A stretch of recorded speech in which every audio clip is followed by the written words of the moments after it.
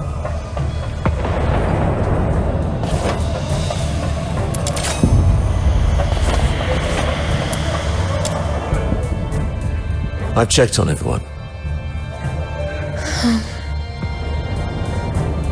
Why the grief? You still have your arms and legs, so stand up straight and pull yourself together.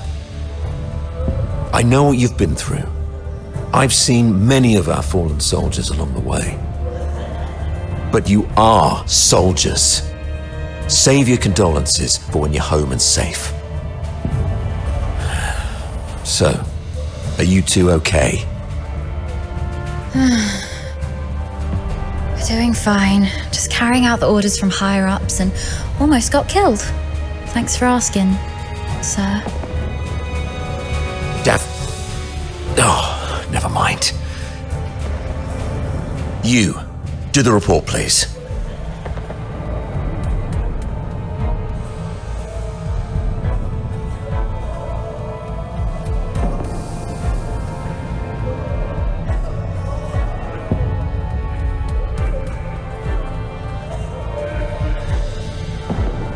Actually, the snow walls went through the same situation as yours. Keep this between us. Don't let the wounded know. So, seems like the two of you are the only combat-capable griffins left in the squad. Daphne, we've opened the passage between the storage area and the processing area, and there's a place in the middle that's reasonably secure. I've given the signal, and you'll be escorted there for a better rest. You, come with me and continue the mission. I can take action with you. Please let me. You hurt your leg. Are you okay? How did you manage to make it here? Don't mind me. I saved one last dose of anesthetic for myself. The latest Academy potion is quite effective at killing pain, so it's okay. Medic Daphne, what is Article 12 of the Hyperborean Legionary Code of Conduct? Now is not the time for rules. I can still... Medic Daphne, answer your superior officer. The chain of command must be respected during all military operations. Daphne Theodore, medic of the 13th Legion of the Hyperborean Empire. Yes, sir? Hold all actions and stand by. After joining up with the Snow Wolves, proceed with the wounded griffins to the processing area for rest and await further orders.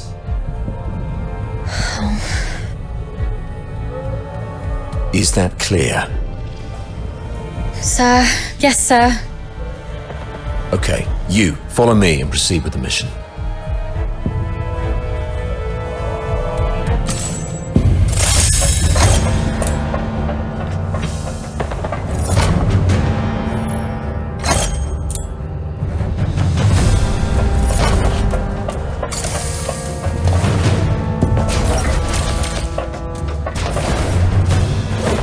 So, you're not going to ask me anything? Given what we've been through, are you really going to be as rigid as a piece of wood?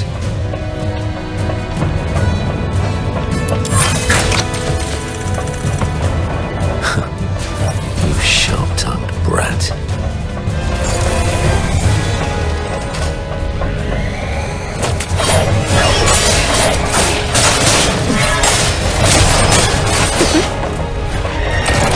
Sweet venom going down your throat.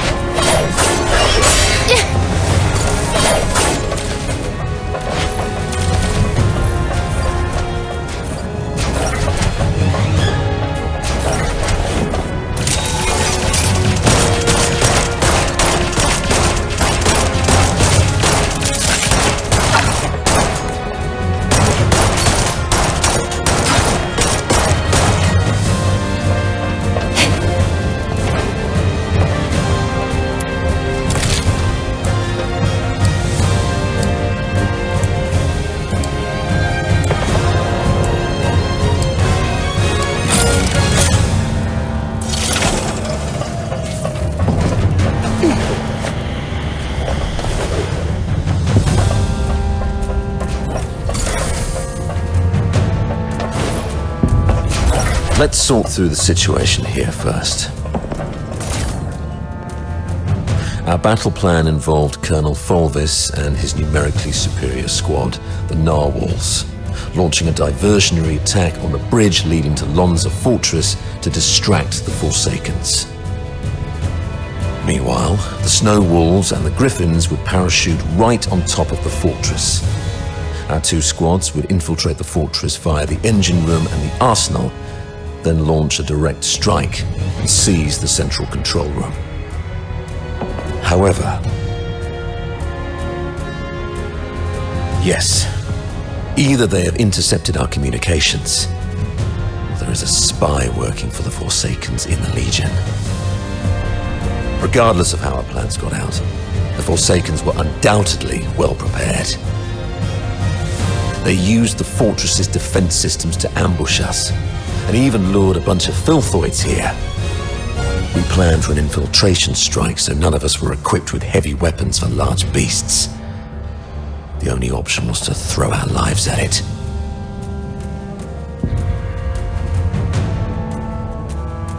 You literally slept through your cryptography courses, didn't you?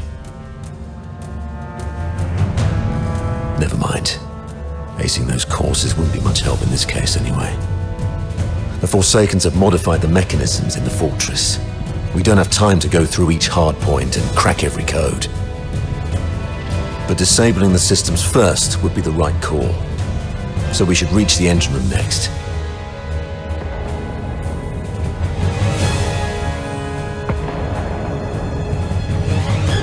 Operating the devices there requires 2 people. Thank God I took you with me. Hold on, we're getting a call. Hello? Does anyone copy? What's the weather like in Hyperoreia today? It's raining tonight in Dismania. Commander Avar, is that you? I'm Vic. Avar listening. Give me a report. After we split our forces, Monica and I took the path along the outer perimeter. We're about to reach the engine room. Engine room? Are you trying to... I'm calling you specifically to give you an update, sir. We'll make an attempt to shut down the power unit. The engine room is probably full of traps. Cease your actions and stay where you are. The captain and I will get to your place in about 15 minutes. Please, let us try, sir. Every moment we delay puts our comrades in greater danger. You... And one more thing. Since the captain is with you, may I ask how the Griffins are doing? My brother Simon is in that squad.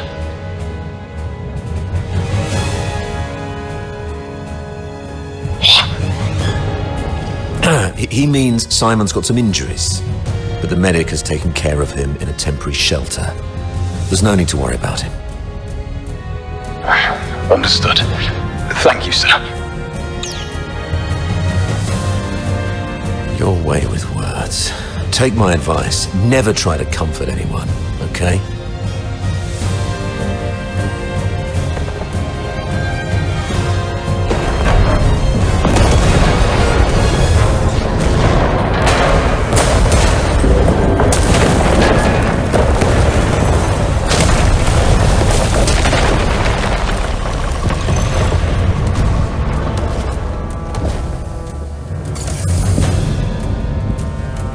course. I've repeatedly warned the bigoted higher-ups not to take the Forsakens as mere illiterate barbarians. They have controlled the fortress for over 6 months. If they are barbarians, what does that make us? Well, no one grasps the art of command better than Fulvis, after all.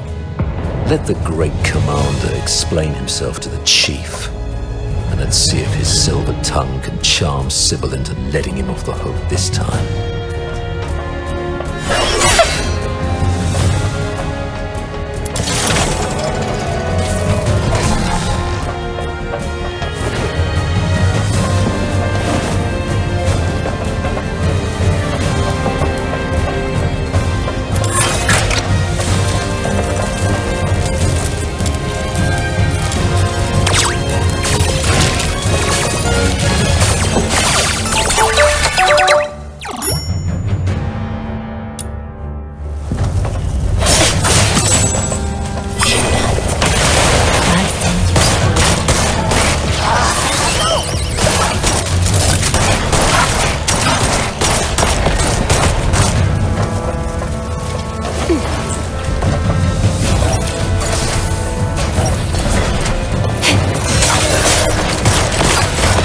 In the sweet aroma.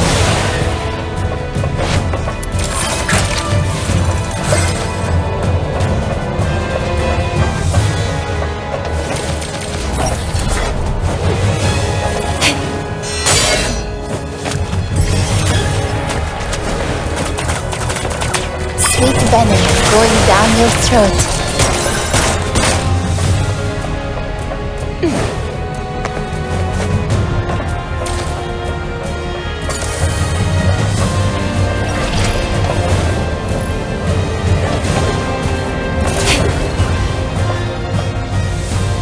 You've made it.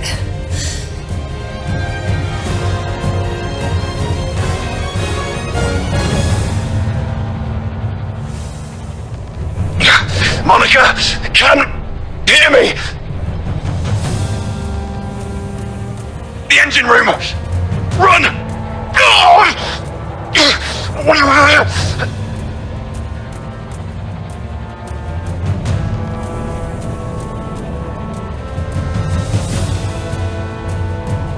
Vic? What happened? Vic!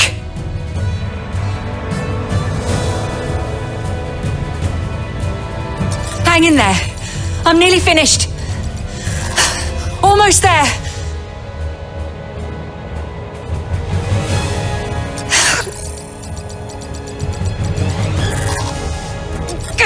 It just won't crack. Of all times. Pull yourself together. I've got this.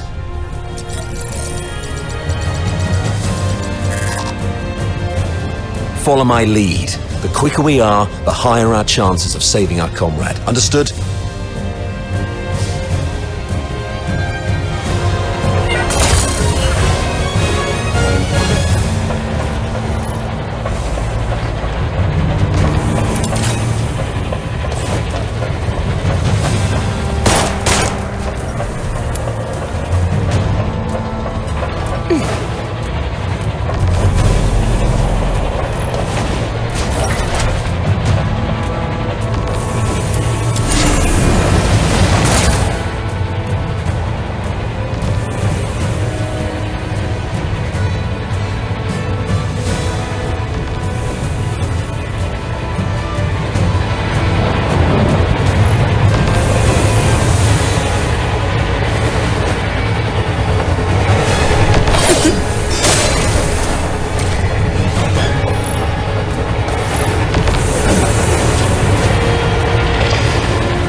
it back safe.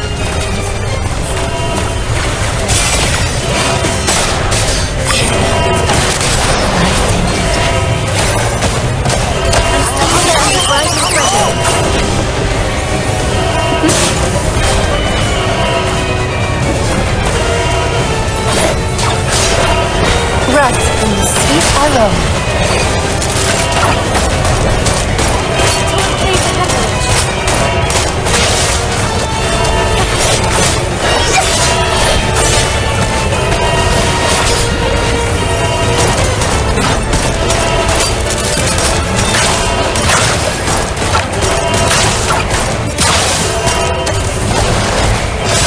Sweet venom going down your throat.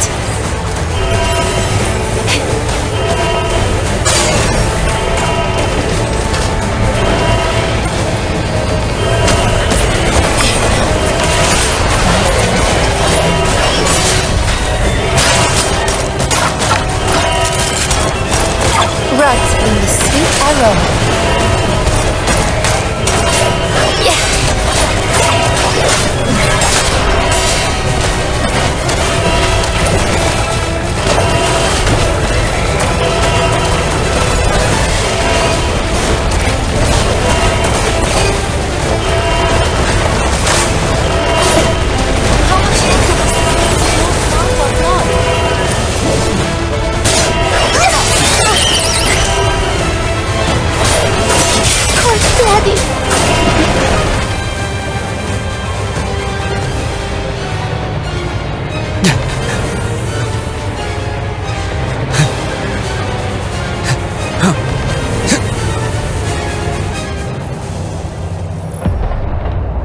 Fantastic job, kid. You are indeed the best among your peers.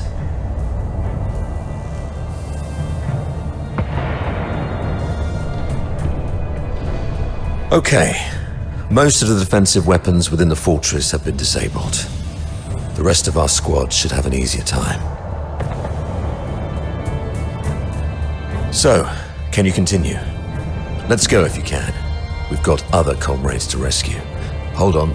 New communication coming in.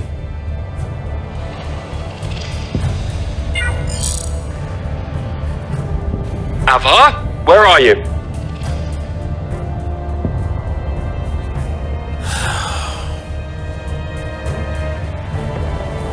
The weather in Hyperoreia today. The weather in Hyperoreia today. What's your problem? Can't even recognize the Chief Commander's voice. Weather. It's raining tonight. I've seen marble sculptures in the gallery with more flexibility than your mind. Now, report on your squad.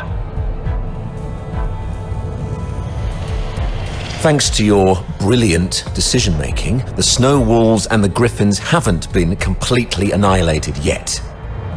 What? Got any new insight? Enough with your snide attitude. You should be ashamed of how this battle has turned out. I would like to achieve glory, sir.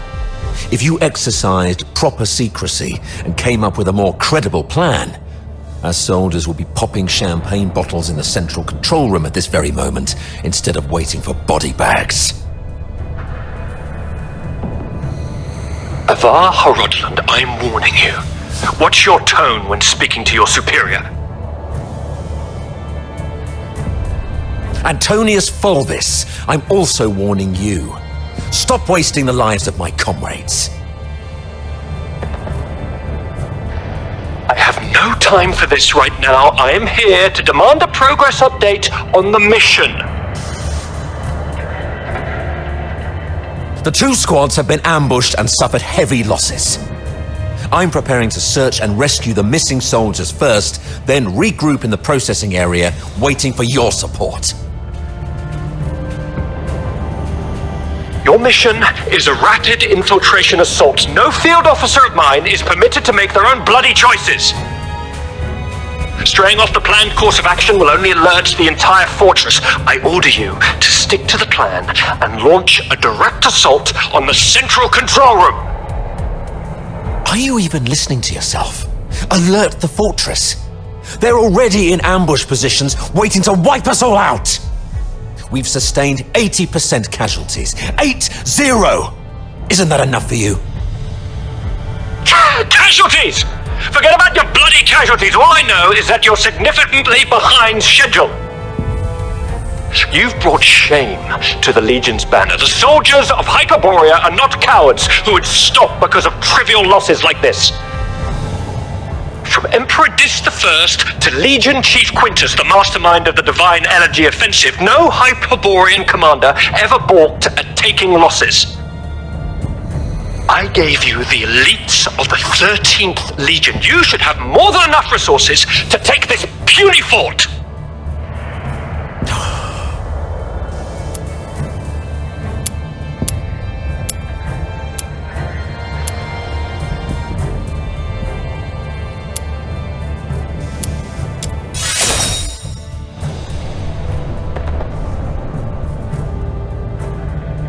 And who's this? Oh, it's you. Avar's favorite protege and the captain of the Griffins, I presume? What's the hurry? We have concluded our tactical meeting. Reinforcements from the narwhals are on their way, and I'll be gracing the front with them. Stick to the plan. You hear me? As Hyperborean soldiers, you fight until your last breath, or face the consequences.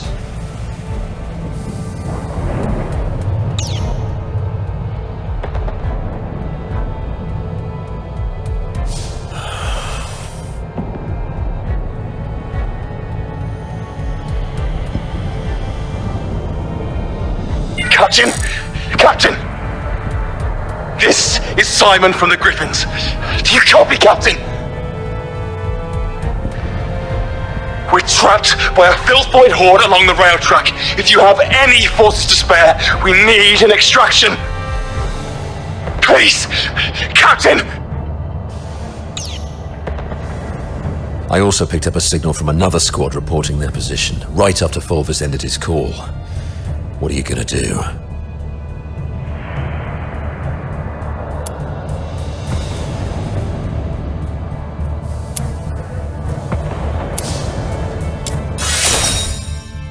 You, kiddo.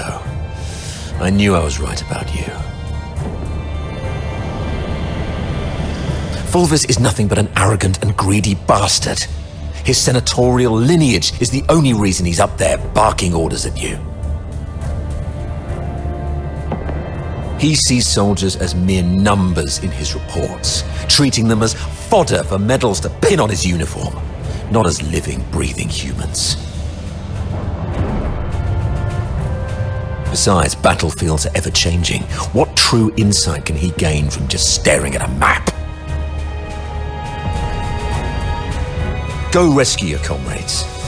In case Fulvus seeks someone to blame later, consider this a direct order from me.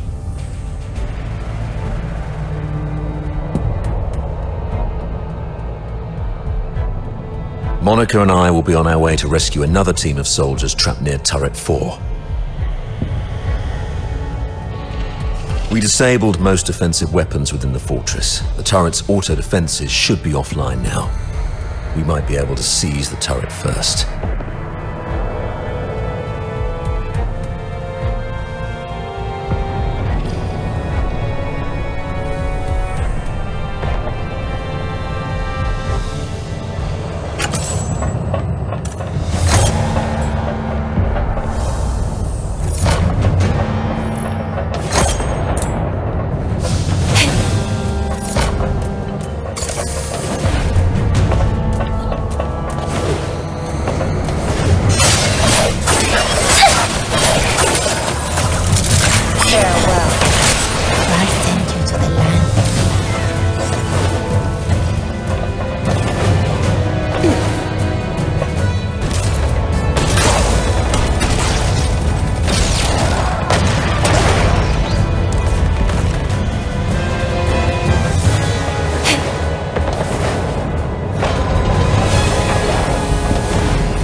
Captain!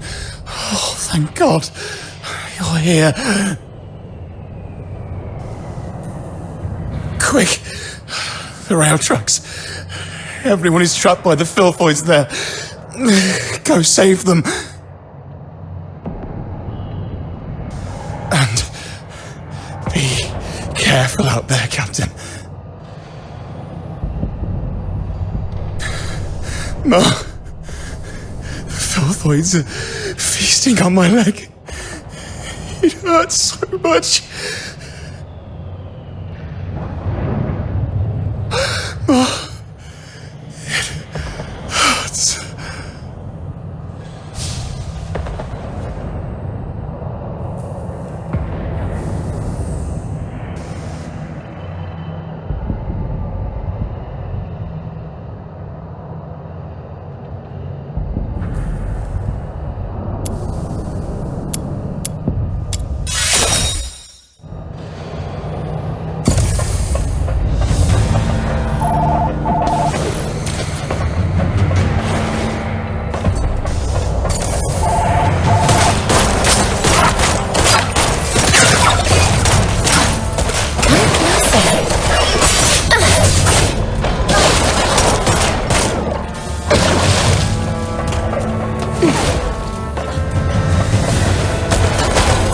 venom going down your throat.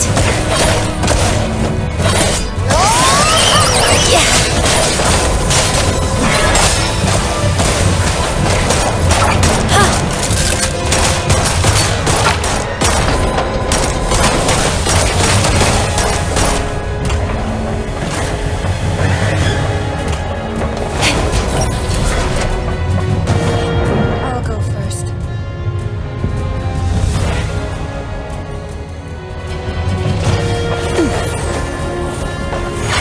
Sweet venom going down your throat. Rot in the sweet aroma.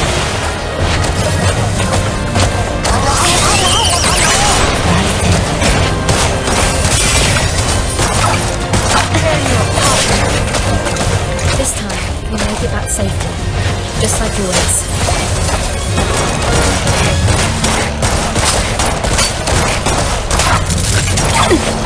Sweet venom going down your throat. Okay for hemorrhage. Rot in the sweet aroma.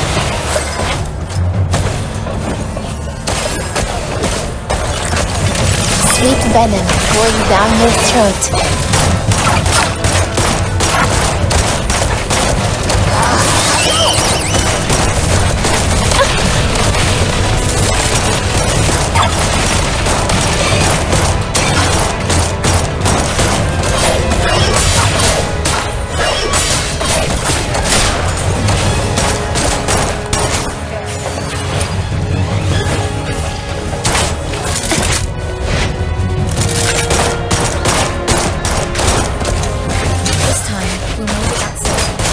Just like always.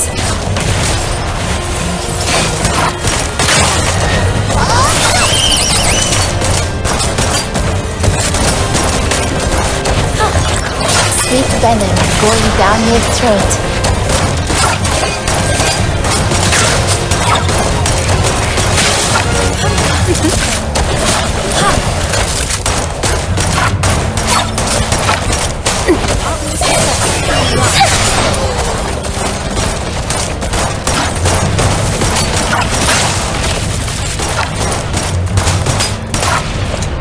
This time, we'll make it back safe.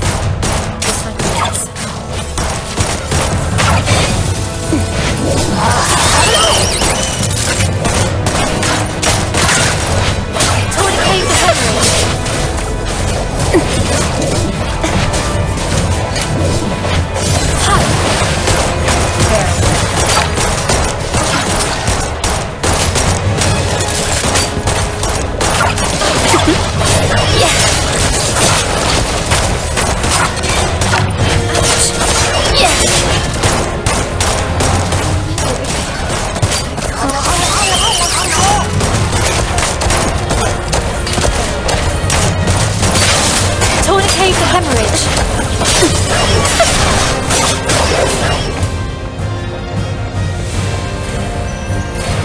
Hello? Do you copy? I'm Daphne Theodore, the medic of Squad Griffins. Is that you? Why aren't you saying anything? Are you hurt? Where are you? I'll seek permission and come for you right away. The snowballs have joined us. We're safe here, for now. What about you? Please be careful. I'll see you in Dismania.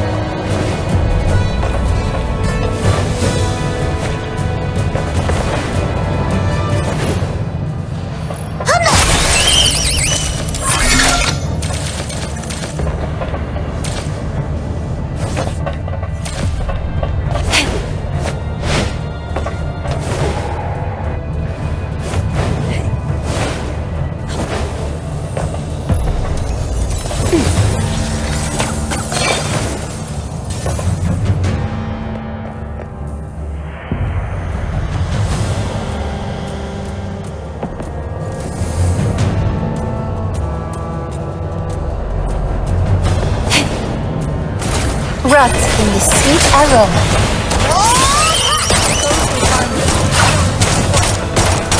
Sweet venom going down your throat. Tourniquet for hemorrhage.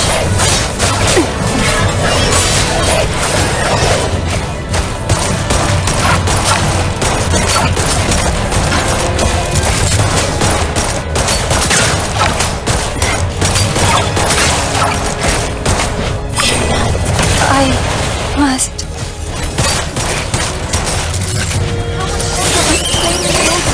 Blood. Rot in the sweet aroma. Don't stop.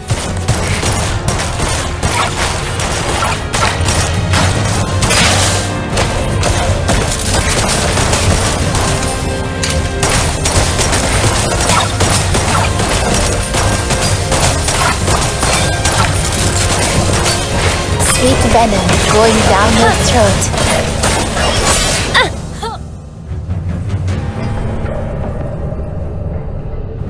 Captain!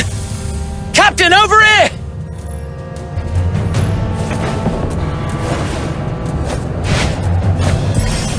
For the peace that will come one day.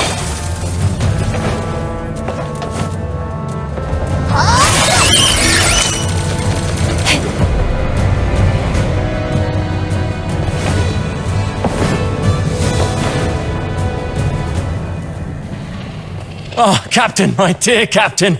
You finally came for us. Something's gone wrong with our comms channels, and we couldn't get in touch with nobody. Simon went out looking for help. I was just trying to get everyone to keep it together. Told them how good you are, and how you're gonna come flying in and get everyone out of this mess. Captain, did you come alone? Did you see Simon?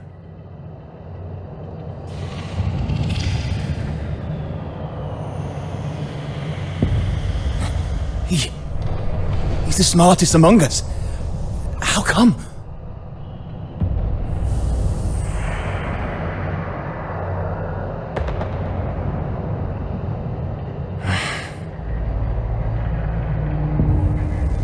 You're right.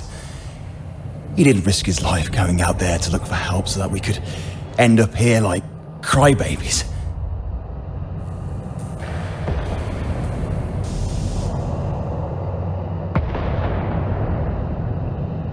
Turret 4. You sure about that, Captain? That's pretty far. God knows how many filthoids there are along the way. There aren't many of us. Can we make it? There's actually another way.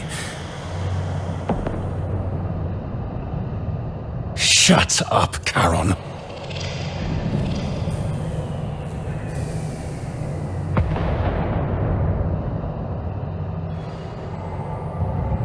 The Forsakens. We captured them on the way. Your pet filthoids killed a close buddy of mine. Reminded me just now I ought to carve a few holes in you to honor his memory.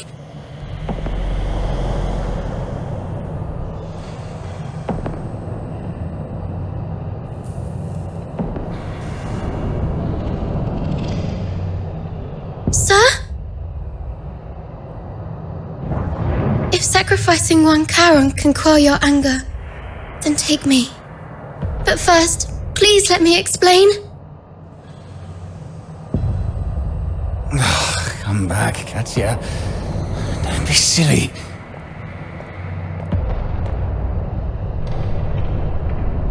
Sir, we may be Charons, but we are not part of the Forsakens. We're just ordinary folk living in a town nearby.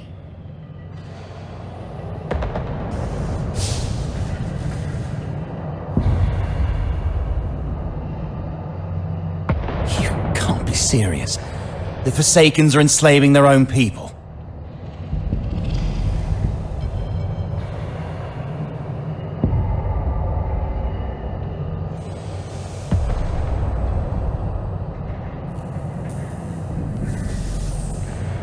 Mr. Frank saved my life. Just a few days ago, I had to take a break because my stomach was acting up. But those forsaken rotters whipped me dozens of times and left me for dead. It was Mr. Frank who gave me water, food, and this ragged robe to cover me up. I would have died if not for Mr. Frank. So if you must shoot him, could you please shoot me instead? He just wants to help.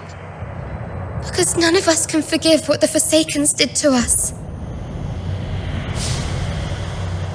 The sewer tunnels are like a maze. You'd easily get lost without help. The Forsakens always get Mr. Frank to fix the sewer valves, so he knows the place like the back of his hand. Let him live and he'll get you where you need to go.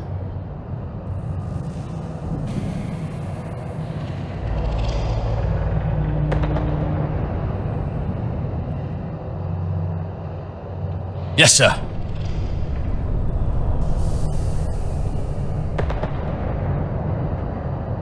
Just a few days ago, I had to take a break because my stomach was acting up.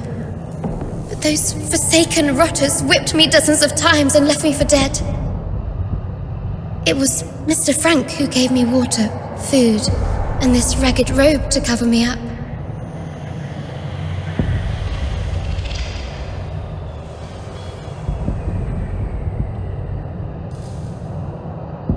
Yes, sir.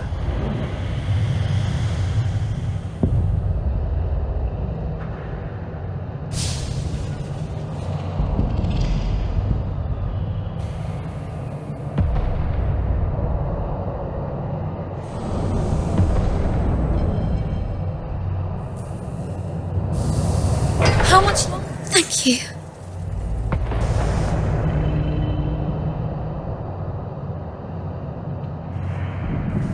Yes, you didn't let your man frisk me, and I really appreciate it. It's rare to see an Imperial officer respect the dignity of a Charon girl like me. Your kindness will reap a just reward.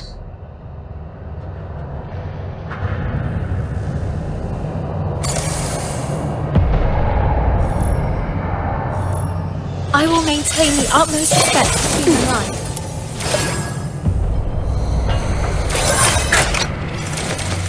For the peace that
wrapped in the sweet aroma.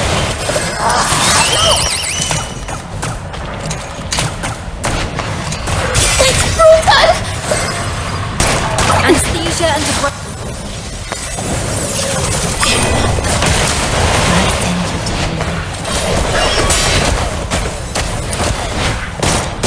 Sweet venom going down your throat.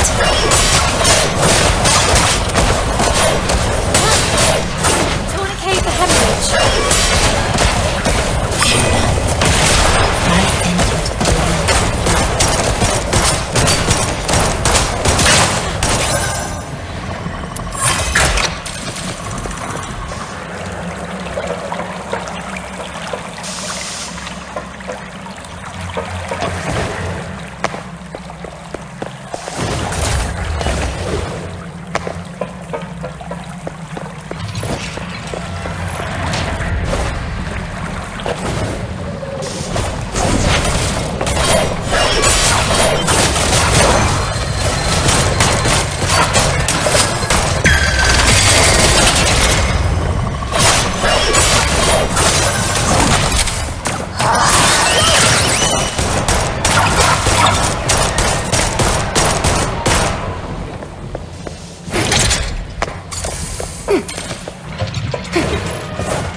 What did you say?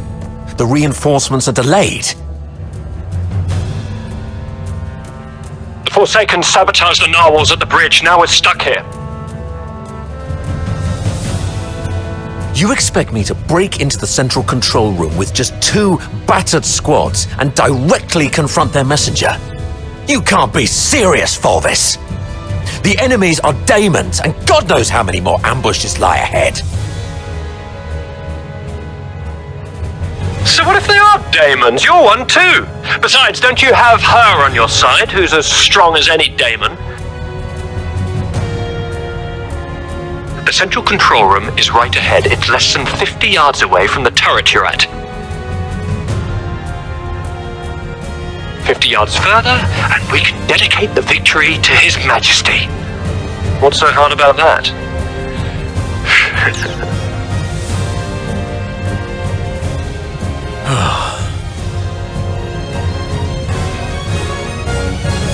How are things going on your side?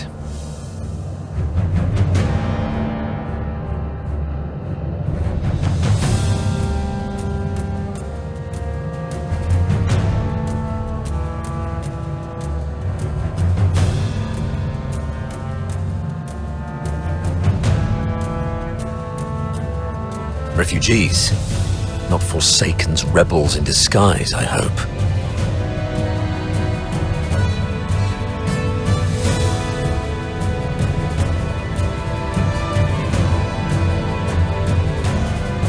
In that case, the ambushing Forsakens may think twice about attacking for fear of harming their fellows. You made a smart decision. As for this side, our reinforcements met a problem on the way here and can't make it. And we're ordered to continue the mission.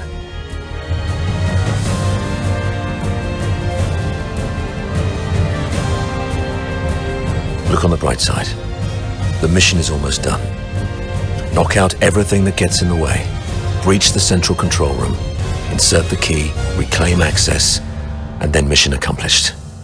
That's all that stands between us and home.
Is beautiful. All clear and shimmering.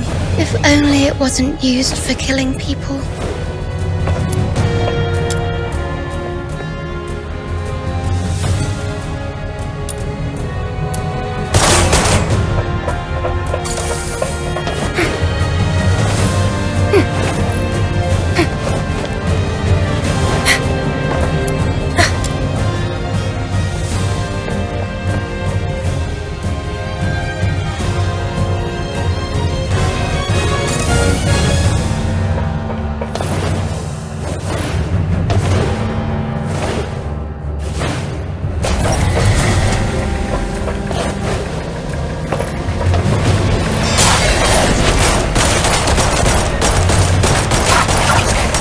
And debridement ready.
peace that will come one day.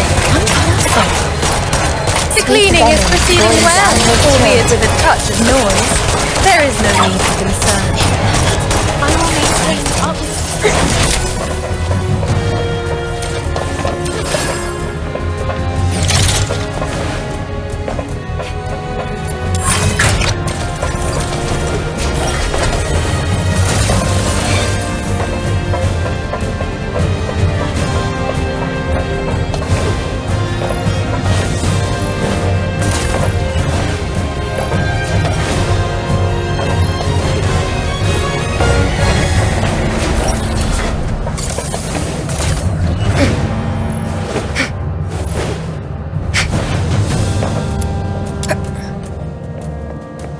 You've got the fuel. Well done.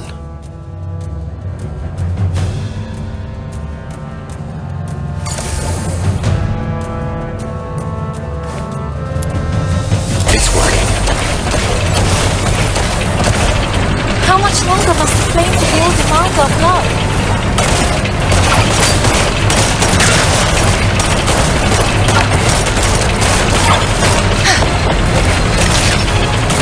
All in a day's work.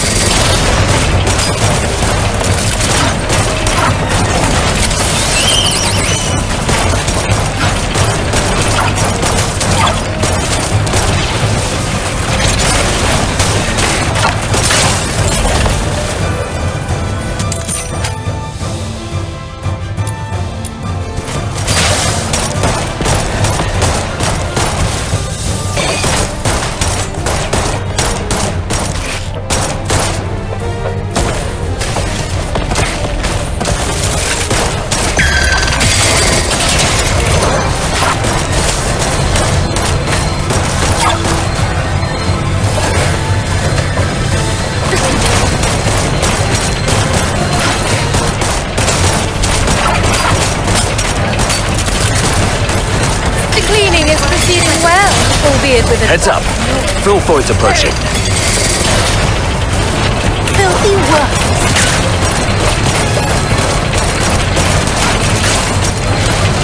Another wave. Defends the turret.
Debridement ready.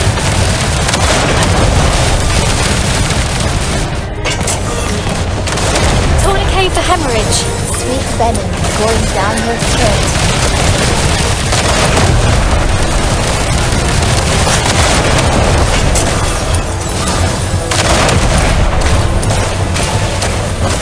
I will maintain the utmost respect through the line.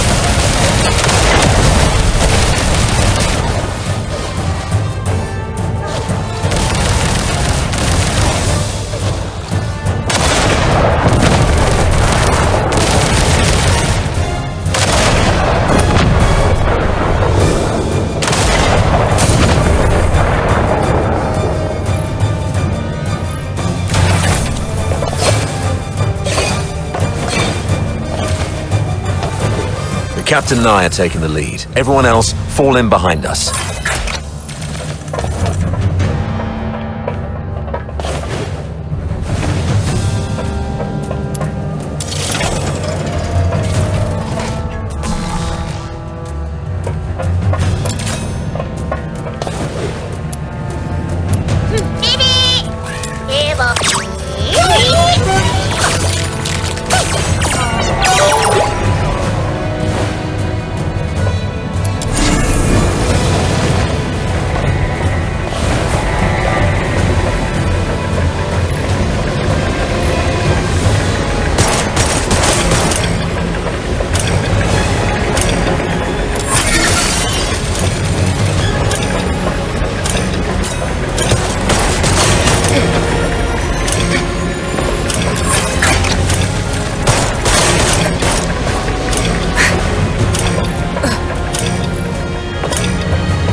Easy, sir.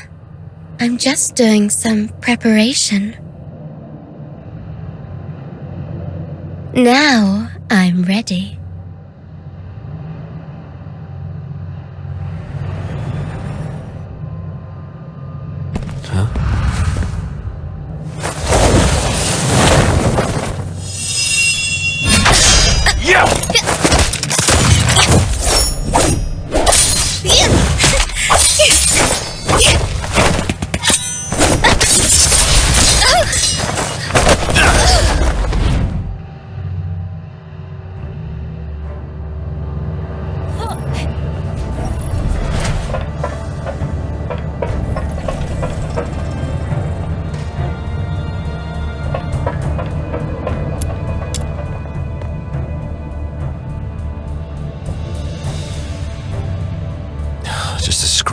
It'll heal soon. That little girl was just bluffing. Even a stray cat would have put up a better fight. Where did it go? I thought I had it right here.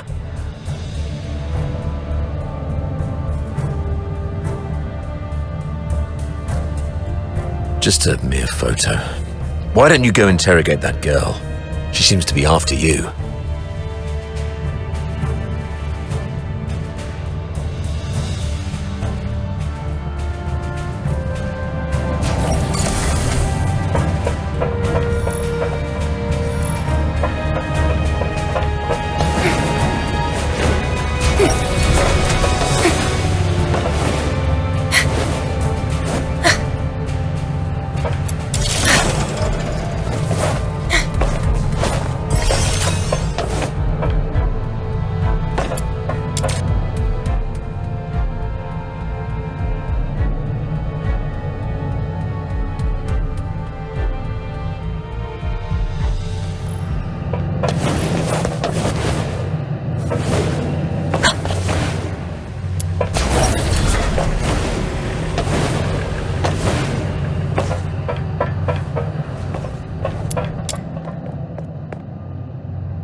Oh, you found it. Thanks for bringing it back. Oh, she's just my neighbor's little girl. I suppose it's time for the truth. You're right. Daphne is my daughter. This is the last photo we took together before she and her mother left. Daphne took the last name, Theodore, from her mother.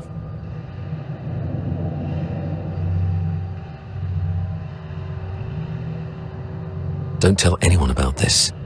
We divorced specifically to keep people from knowing that Daphne is my daughter. The chief alchemist thinks very highly of Daphne and believes she has what it takes to become the Empire's top alchemist. He'd sworn off taking more apprentices, but he made an exception for this kid.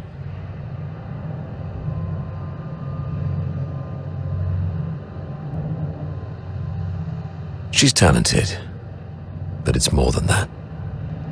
The Spatha toy is never short on talent. The chief alchemist said Daphne has a unique gift that sets her apart. I don't quite understand what he meant by that, but it's clear that Daphne has a promising future. So, we must not let a Charon father stand in her way. At least that's what her mother thought.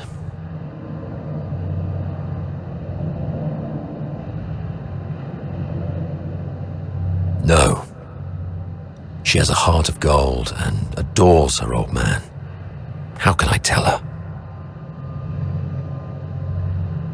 So, I play the part of a bad father who's done with family life. And when Daphne calls me dad, I tell her, "Zip it. I'm not your father. Address me as your superior officer." But Daphne's such a sweet kid. She couldn't bring herself to curse at me, and always ended up blaming herself instead.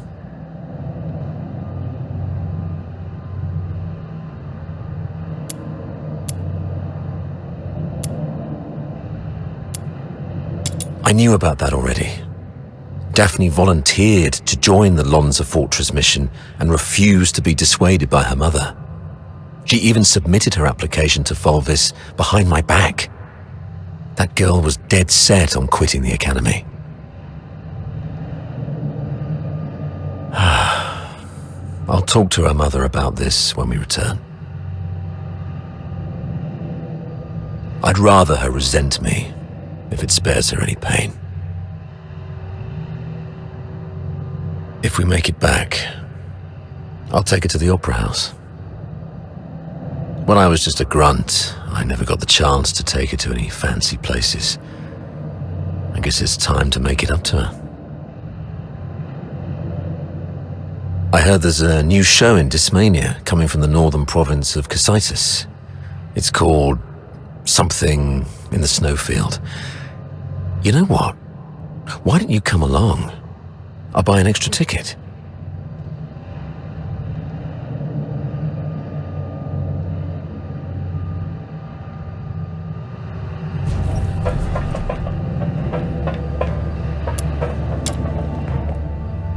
You crazy girl. What are you laughing at? Is this how you repay the captain's kindness? Don't you feel guilty at all? Guilty? Huh. Have you had too many alchemical concoctions from your academy that damaged your brain? Oh wait, I do feel guilty about one thing. To manipulate that stupid captain of yours. I lied about the Forsakens and blamed them for what the Empire did to us. I'm so sorry to the Forsakens. Oh, you! Oh, look what the cat dragged in. Hello, dear sir.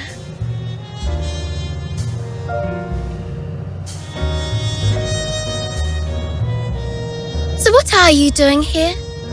Come to show off the benevolence of a Hyperborean officer? Or perhaps you pity this poor girl who's been led astray, trying to save me from my sins? Oh, I get it. You want to join the Forsakens, right? Need a reference? You guys hear that? Your captain wants to join the Forsakens.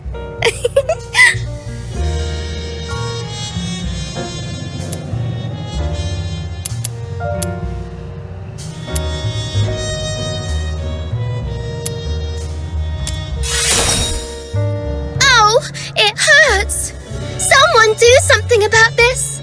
And armed soldiers hitting a helpless young girl.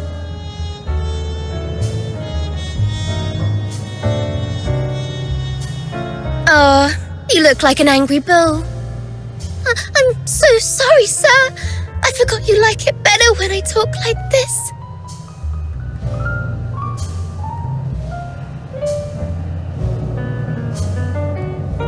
Sure, ask away.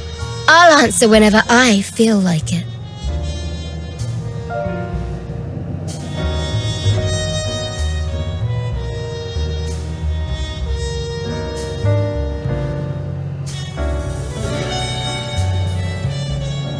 If this is your question, sure, I can answer that. Given that you've been naive enough to fall for my trick.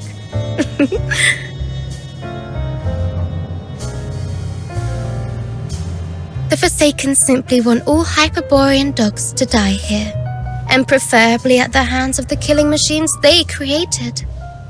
I hope you enjoyed our fiery gift. As for me, well, I personally came for you. I heard that you, the top graduate of the Imperial Military College, who was also known as the Pale Reaper, were coming to Lonza Fortress. How could I not come have a good look at the Pale Reaper myself?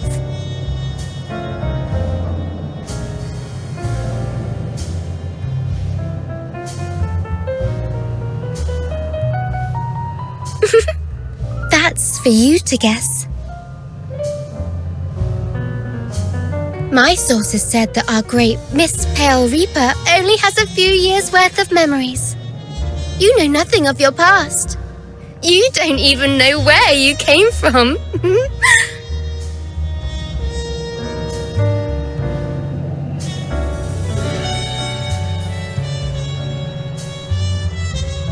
Let's play a game then. Now, honey, take a guess. Was I your neighbor, an old nemesis? Or a complete stranger?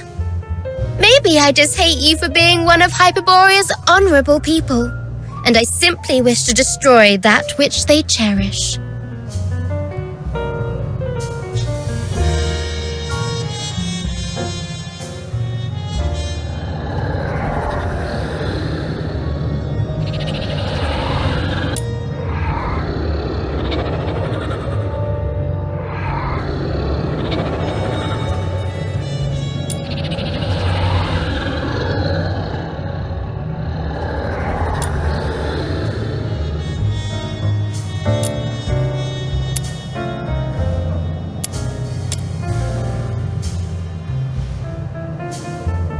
Okay, looks like somebody needs anger management here.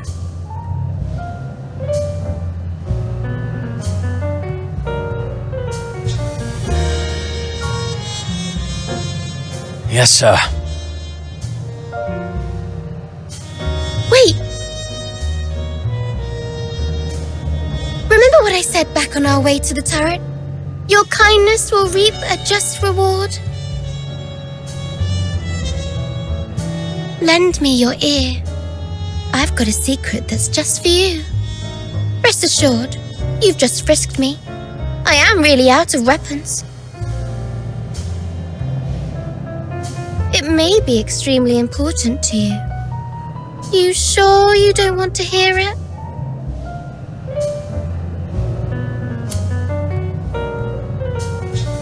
Someone in your legion wants you dead.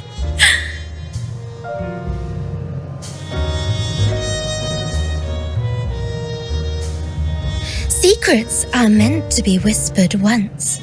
Take care, sir.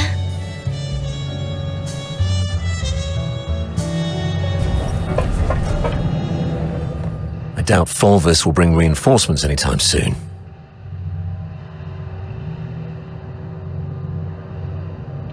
The central control room is just ahead. Should we push forward? The messenger of the Forsakens might be inside. I'm not sure how many assassins like her are waiting for us.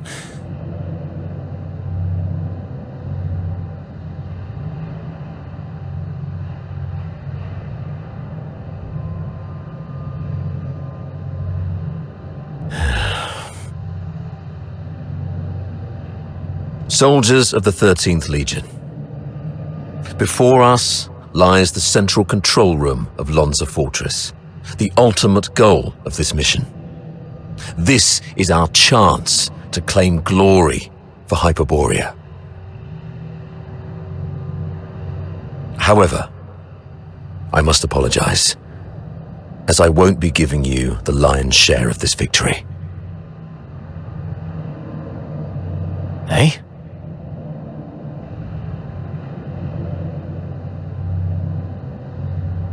With glory comes great danger. And this action is more dangerous than ever.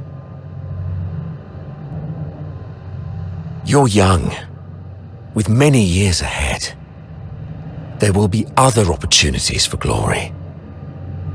But today, the old man here will seek one more medal.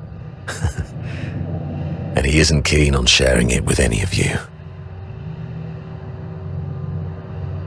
Stay at your posts by the turret.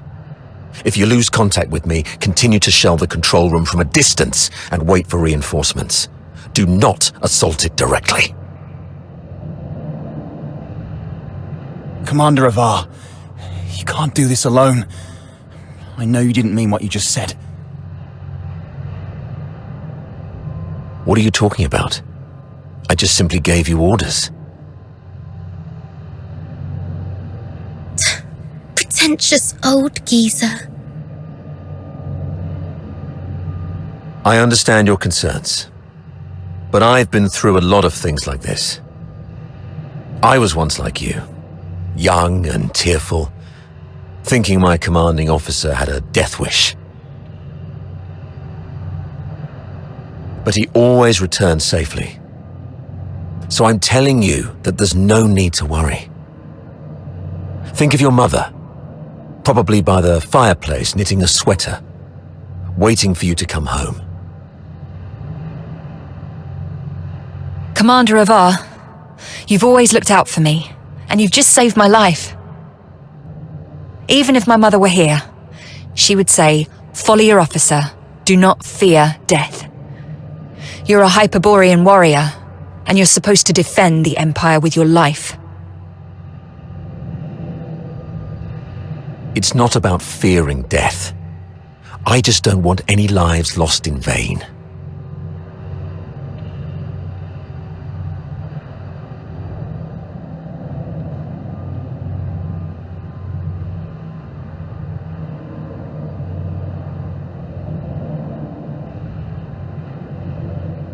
I'm a griffin, and I stand with the captain. Yeah, I heard that loud and clear this time. I stand with the captain.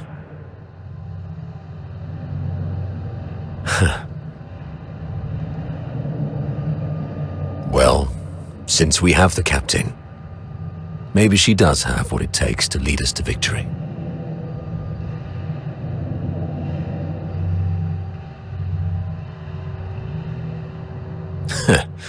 You've even learned how to take over your commander's speech. Maybe we could wait for a while to gather more intel from this last first.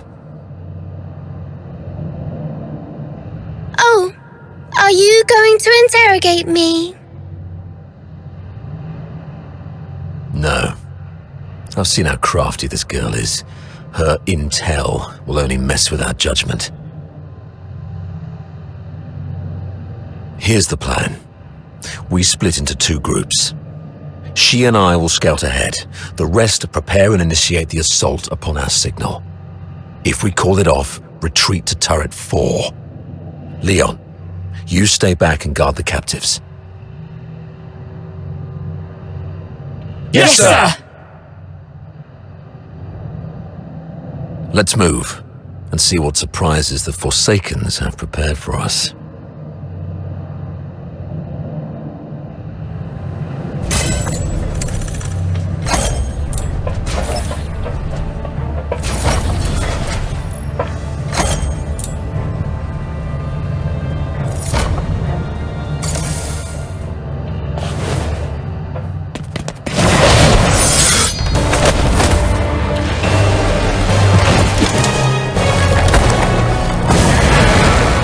These ones are tough to deal with. Be cautious.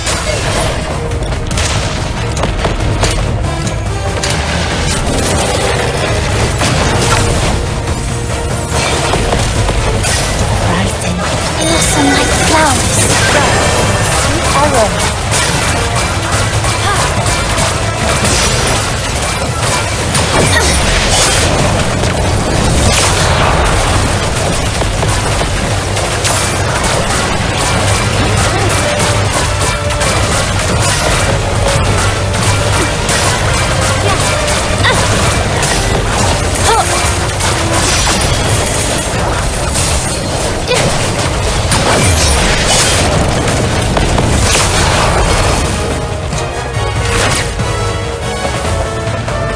Careful. There may be more enemies inside.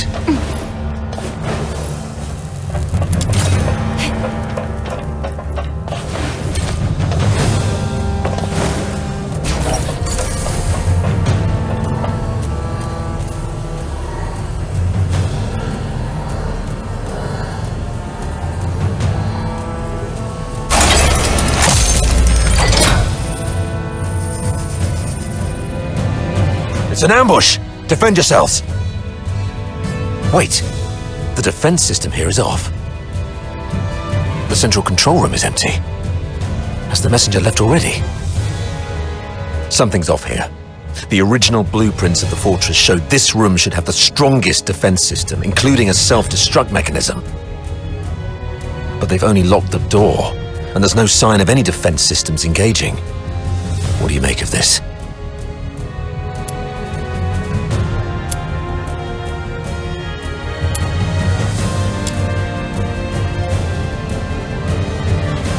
True.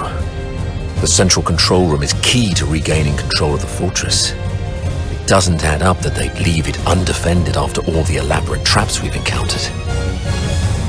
I'm about to access the fortress's control panel with my key. If all goes well, that should complete our mission.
The 13th Legion will attack in 2 days. Antonius Fulvis has vowed before Sybil that if his forces fail to breach the fortress, he would shoot himself with his own gun. Sybil then assigned him the best troops. The Legion will do everything they can to take Lonza Fortress back. We should not attempt to defend the fortress against such odds. Withdraw our forces and ensure the survival of the Forsakens. Merely retreating would squander a perfect opportunity. We should make the Hyperboreans pay dearly. Easy. Leave it to Avar. He'll be commanding 2 Vanguard squads in the operation. Those fools always listen to him. Avar will hold off their assault. Use this time to lay traps and fortify our defenses. The fortress will become their graveyard. We'll soon read this headline in the news. During the battle in Lonza Fortress, the 13th Legion valiantly defended the Emperor's lands. The Vanguard suffered 90% casualties in the fierce conflict. Lieutenant Colonel Avar, one of the survivors, mourned the fallen and delivered a eulogy of unmatched honor. Good for Avar. Let's go with this plan then. Shame those dead dogs will receive posthumous honors though.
Authority override successful.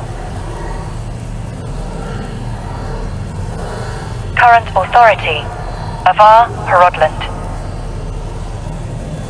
Good afternoon, Lieutenant Colonel Avar Horodland. Motto 16 of the Hyperorean Legion. When you have the enemy within range, beware that you are also within theirs. Oh, finally. Of all the battles I've fought, none have been as nerve-wracking as this. I thought I might never see Daphne and Claudia again. Strange. I've got the operational clearance. How come it's not working? What about you? Found anything unusual?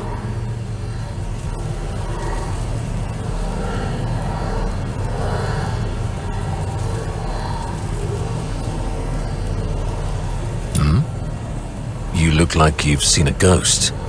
What's wrong?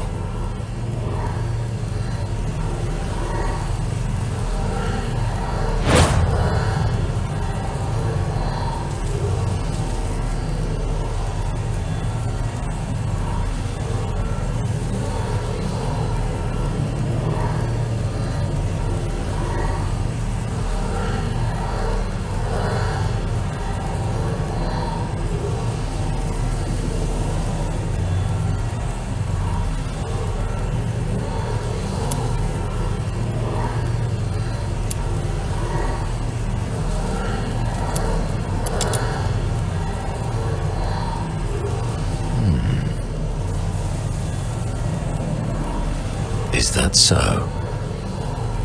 Well then.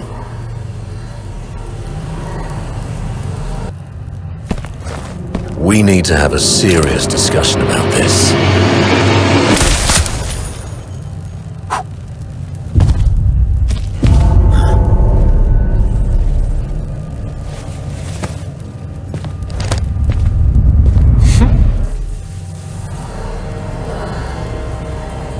Fulvis, you scheming bastard. You fabricated all this evidence, didn't you? I didn't know you old line aristocrats would stoop to such nasty tricks. I'm nothing like those stubborn old fools. I'm a pragmatist and would do anything that works. Isn't this your favorite protege? You did this.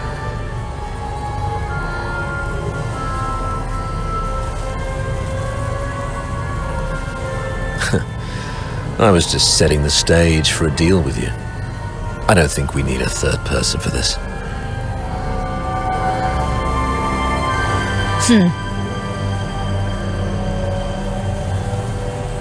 Off you go, Falsey. It's all right. The entire fortress is in our hands. This old man dares not make a move. Yes, sir. I shall wait outside the door.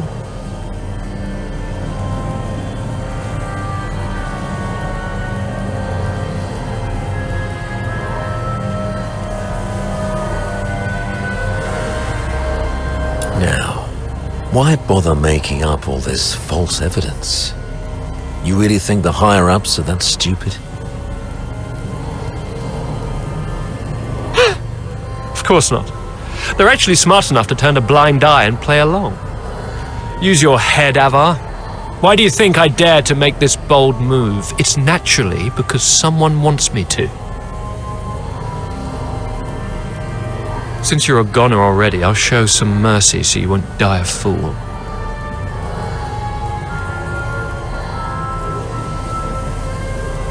When His Majesty was first crowned, Duke Servius was our imperial regent, but the regency strayed from established Hyperborean traditions and grafted too many useless scions onto the great imperial oak.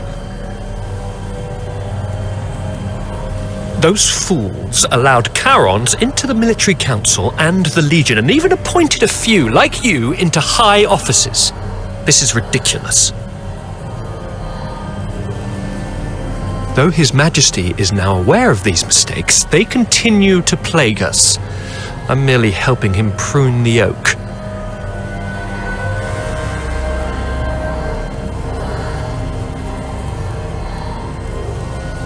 So, you went through all the trouble just because you don't like Charons? You should have told me earlier. There's no need for such an elaborate ruse. Just let me off this time and I'll retire early and stay out of your way forever.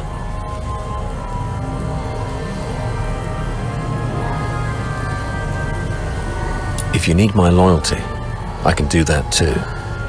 We can blame her for leaking our battle plans. Both of us walk away clean. Hell, we might even get a reward for uncovering a spy. And, you'll gain an old dog obedient enough to follow your orders.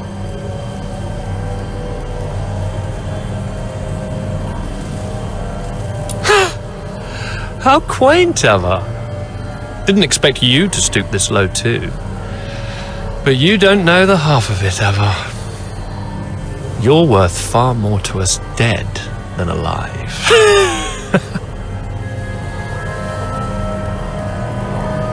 Use your head. Imagine the uproar if it came out that a high-ranking Charon officer defected and joined the Forsakens, resulting in the deaths of many of our best young soldiers.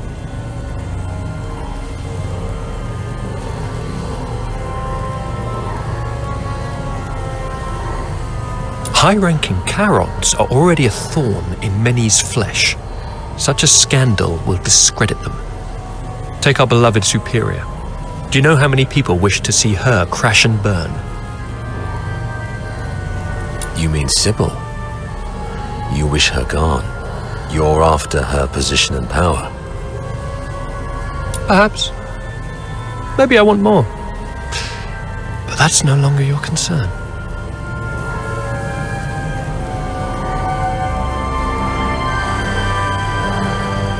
Wait. We should talk about one more thing. About number 0. Oh? She is the most precious weapon of the 13th Legion. Sybil controls her now, but to complete the second Scion program, she still needs the crucial catalyst. Sybil has ordered you to find the catalyst in Flaxen, but your search doesn't seem to be enjoying much success. Get to the point, Avar. There are many paths to power, Fulvis. Even if this charade pushes Sybil off her seat, how can you be sure the Emperor will let you take her place? You need some kind of unparalleled credit to propel you to the Legion's head. I'm listening. The second Scion program is too important to the Empire. It's worth far more than 100 Lonza fortresses combined. If you find the catalyst, which is the final piece of the puzzle, the entire capital will chant your name. Antonius Fulvis. It's the unparalleled credit you need. And I, by circumstance and chance, happen to know of its whereabouts. I'm willing to concede this to you. Now we're talking. That would be my end of the deal. All I ask in return is for you to spare me and my troops. My daughter is among them, so I have to make sure they're safe. What a loving father. All right, tell me where the catalyst is, here and now, and don't try to pull any tricks. You don't have leverage. Fine. It's Oh, thanks. As for now, I just need one last thing.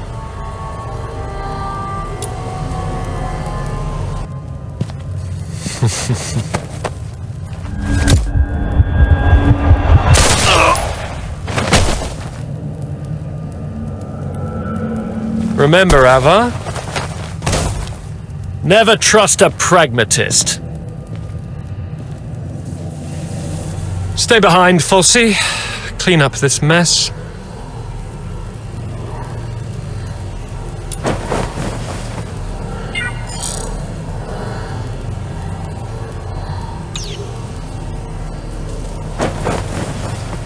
A mini recording device. Why would she have this? Lieutenant Colonel Avar Horodland, you have yet to enter any command.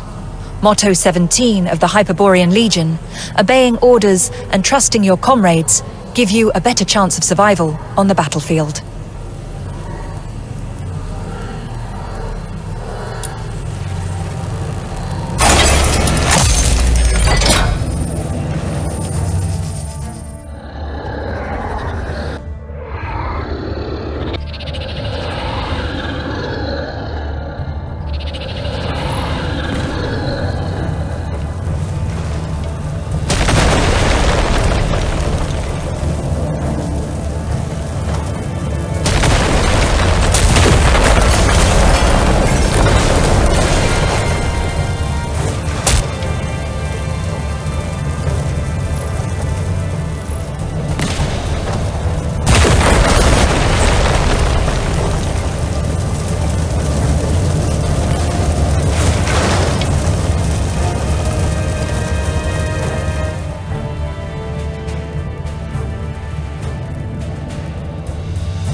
Attention to all 13th Legion soldiers in Lonza Fortress. Daphne Theodore, the former medic of Squad Griffins, is now classified as a Forsaken spy. Daphne Theodore is to be executed upon sight.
to the central control room. Commander Avar is still in there. I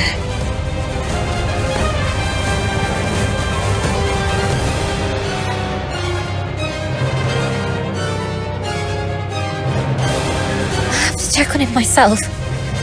Maybe he's just heavily wounded. As a medic, I can probably...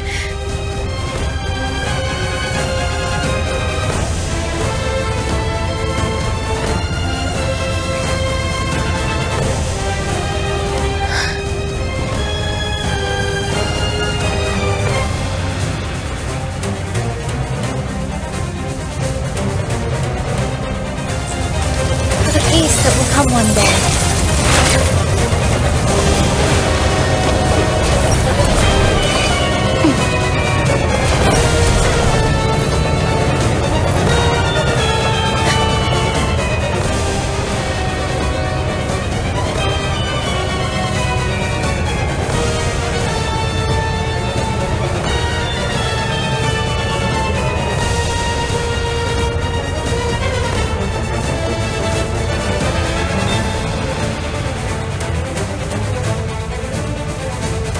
Where are you going?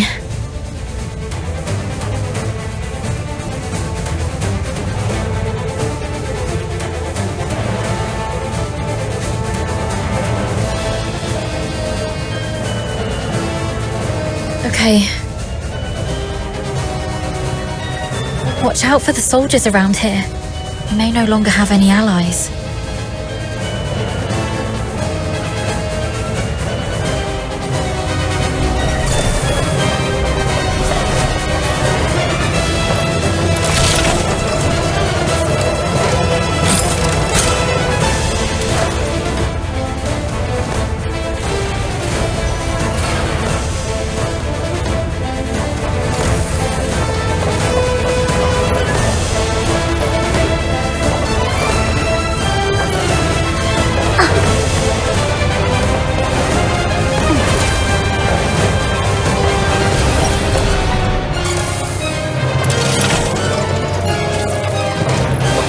Warning. No access privileges. Already revoked our authorizations. Hey, apply me sentinel by the run. How much longer must it take? Sweet venom going down your throat.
To be honest, my head's spinning.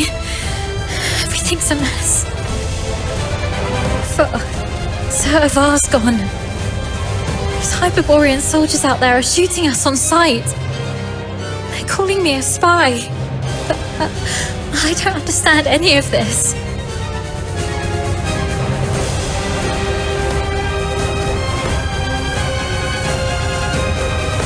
Please. To know I can trust you. I'll believe whatever you tell me.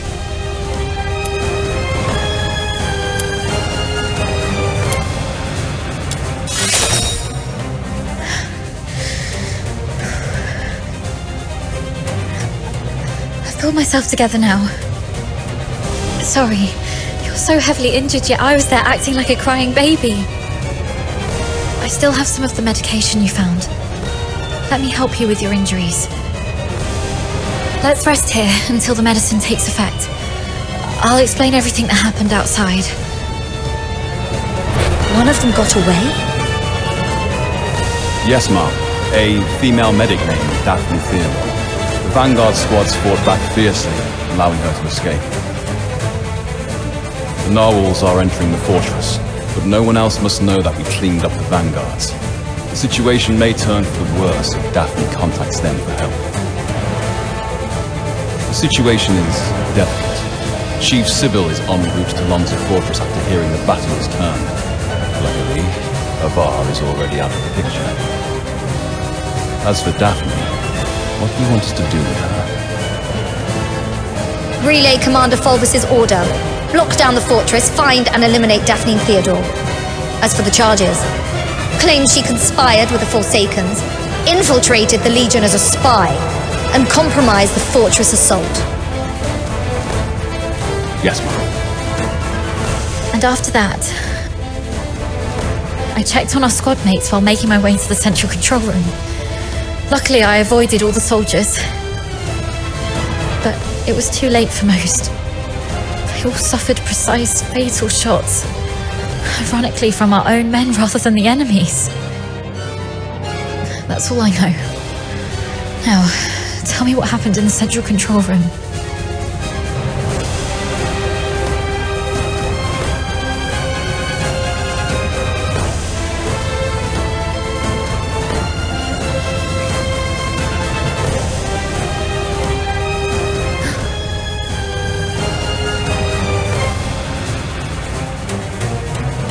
Fine.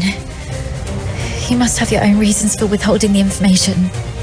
But there's one thing I must know. My father, Avar, did he complete his mission? Thank you. Farewell, Dad.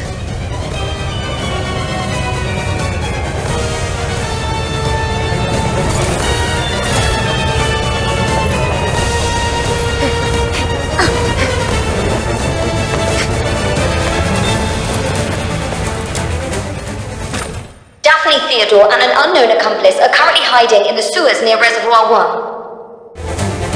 Initiate the flooding of Reservoir 1 to force them out. They found us. We need to get out before this section floods completely.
Herd the remaining filthoids into the tunnels.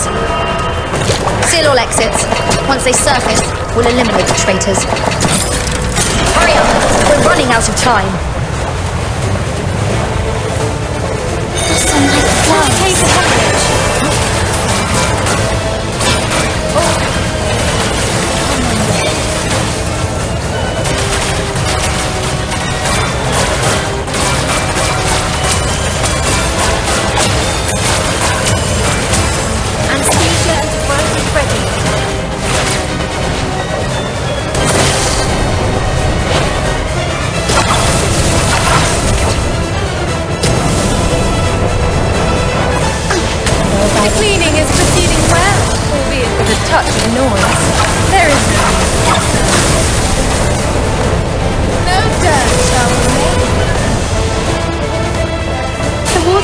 hiding?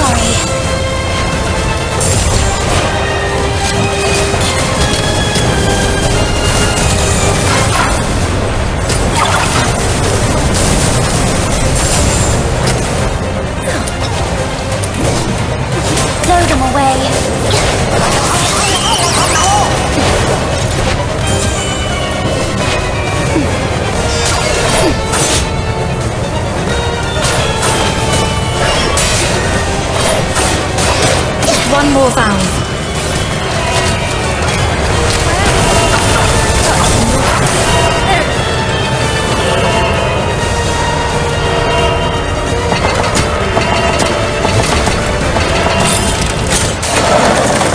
Anesthesia and debridement ready. Sorry.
We should be safe for now.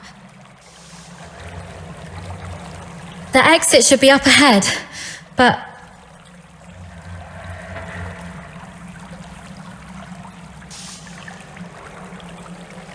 You're heavily wounded. Is there any chance of us escaping this place? Even if we make it out, the Legion will hunt us down. We'll be fugitives forever, constantly dodging assassins.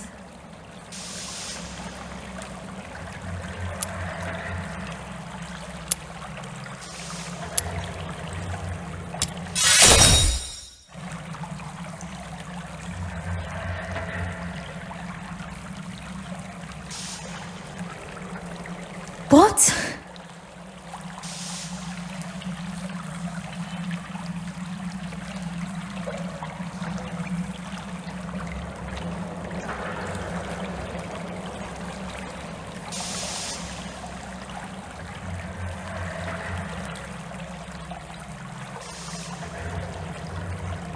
Are you serious?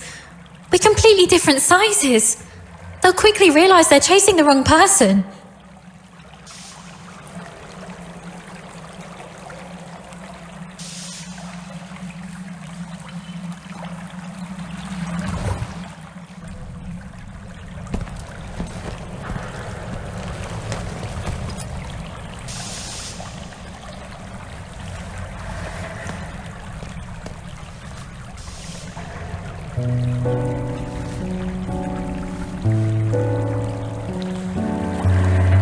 This mania is a rainy place. When I was a little girl, all my friends hated the rain because it would mess with their hair and soil their pretty dresses.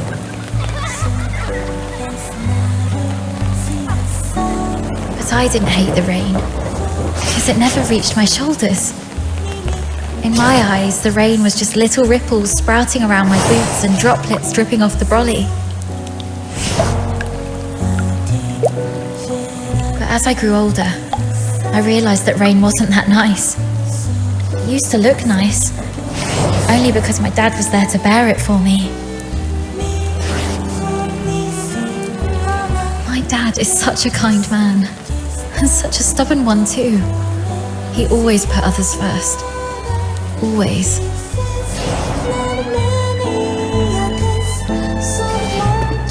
Before I was born, he joined the Legion and fought hard to prove himself worthy of my mum.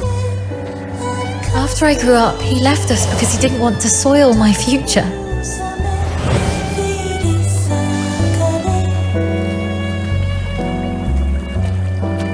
In public, he'd scowl and forbid me to call him Dad. But deep in the night, he'd drunkenly shout mine and my mother's name, crying. He was always bearing the weight of everything on his own, but he never asked if I wanted any of this. Just like you never asked if I wanted to live knowing you sacrificed yourself for me. Neither of you know what I actually wanted. I never wished for a hero who'd shield me from the rain. My wish is that if there's only room for one under the brolly, I'll brave the rain with you all. I wish that we make it out and live on, together.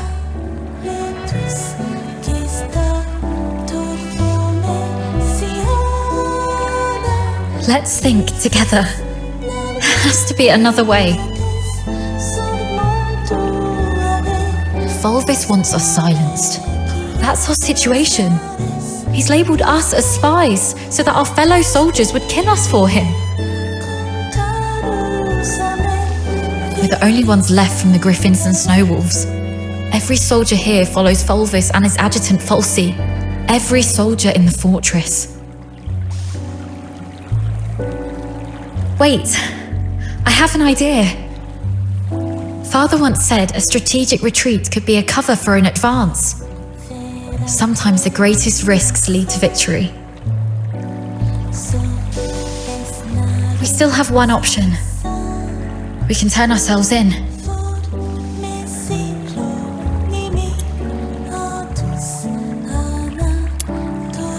Exactly. Remember what Falsey said in the broadcast? Seal all exits. Once they surface, we'll eliminate the traitors. Hurry up! We're running out of time! Lonza Fortress is currently under Fulvis's full control. We're little more than rats in a cage. Why is Falsey in such a hurry? Do you remember what I overheard earlier from one of the soldiers? Chief Sybil is en route to Lonza Fortress after hearing the battle was turned.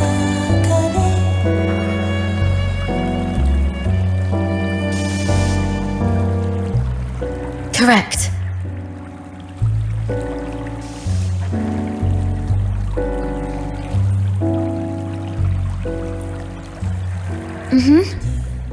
Chief Sybil is also a graduate of the Academy.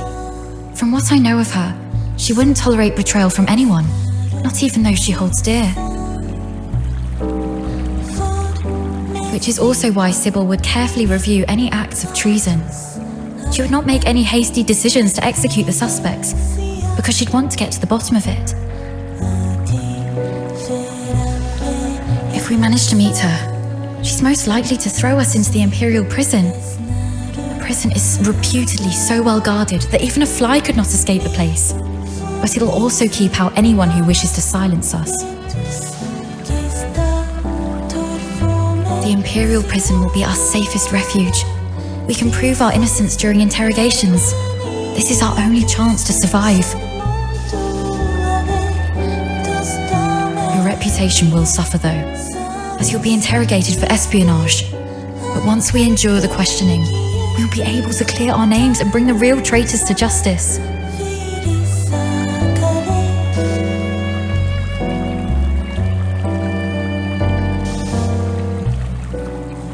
The army has always been the focus of Emperor Julius.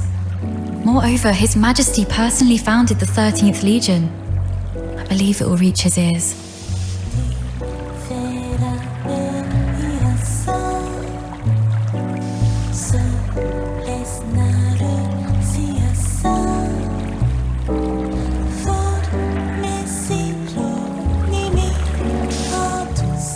Time's against us. Let's move.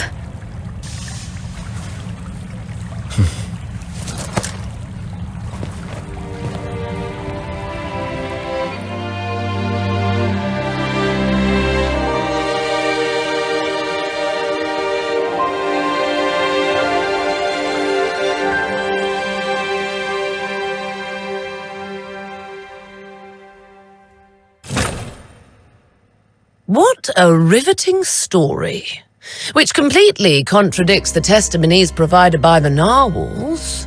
Since you claim that you and Avar Harodland are innocent,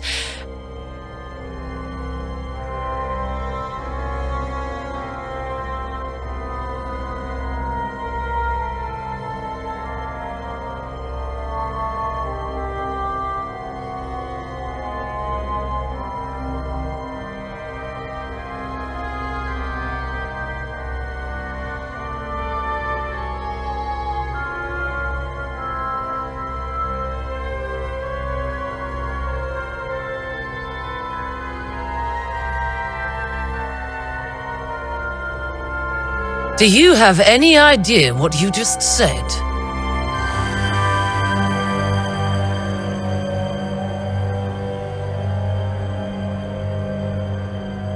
Then are you aware of the consequences if your accusation against Colonel Fulvis are proven false?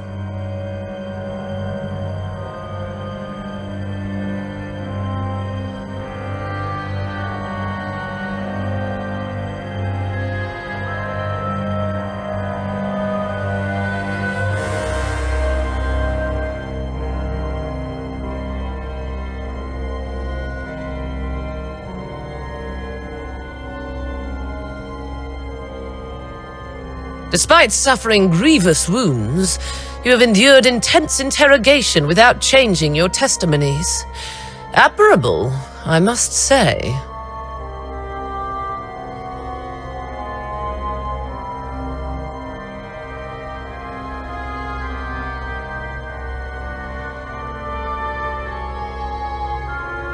Push the interrogation to the next level.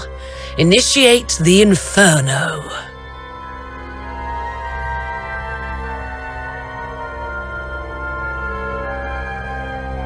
Survive this, and I'll consider the veracity of your testimony.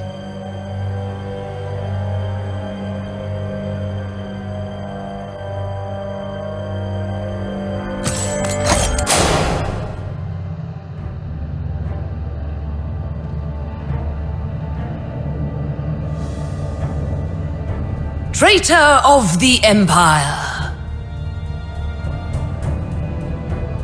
If you claim to be innocent, prove it to me.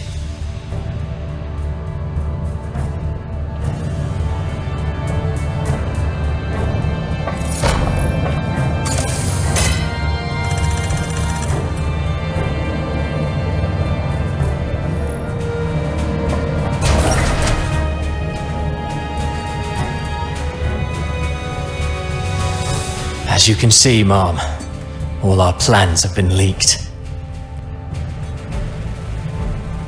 Commander Avar participated in the formulation of the Vanguard Squad's combat plan. He's a Charon. He was the one most likely to reveal our plans to the Forsakens.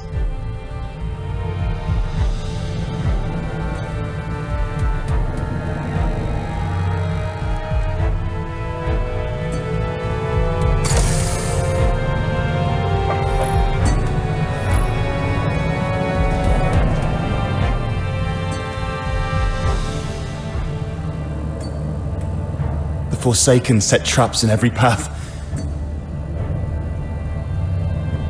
As you can see, Mom, someone betrayed us.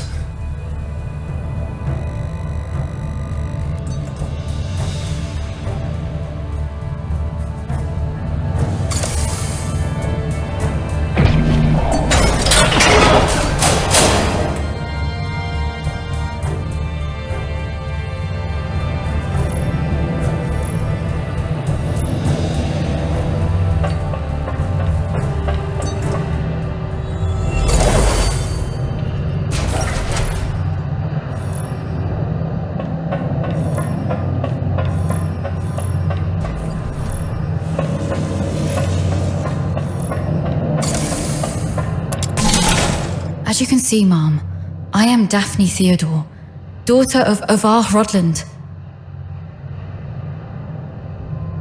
My father and the captain, they planned to split the payment for selling intel to the Forsakens. But at the heart of the fortress, they disagreed on the division of the spoils. My father was. He was killed in a ruse woven by the captain. She then deceived me about how my father died. I've brought the murderer to you, Mom. I humbly request you to deliver a fair and just verdict.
As you can see, Mom, I am Ovar Rodland, commander of the Vanguard squads in this mission. I turned my back on the Hyperborean Empire. I betrayed the 13th Legion. I sold out the Griffins and the Snow Wolves. My accomplices include my daughter Daphne from my ex-wife Claudia Theodore, and my protege at the Imperial Military College, the captain.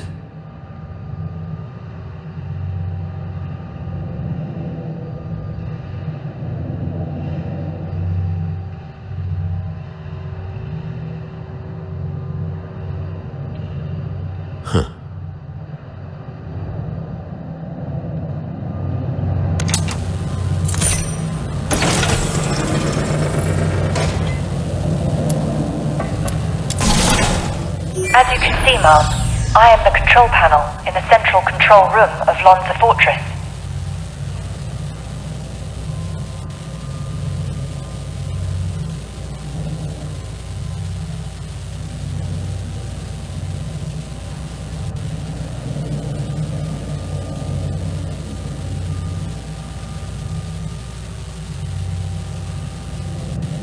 Motto 18 of the Hyperborean Legion. An unexpectedly easy victory often leads to an impending ambush.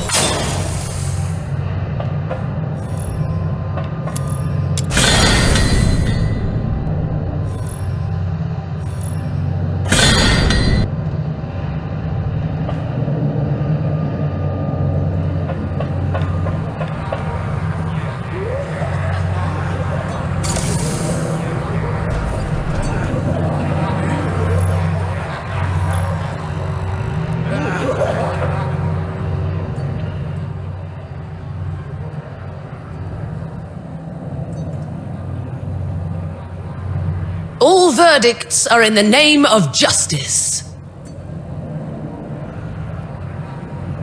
All questions must be answered absent falsehood, I tolerate no fabrication, alteration, or concealment of the truth.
Despite his faults, he trusted you.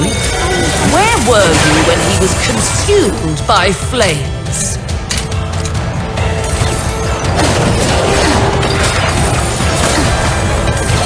Should you betray the loyalty of friendship, these infernal flames shall burn you to ashes.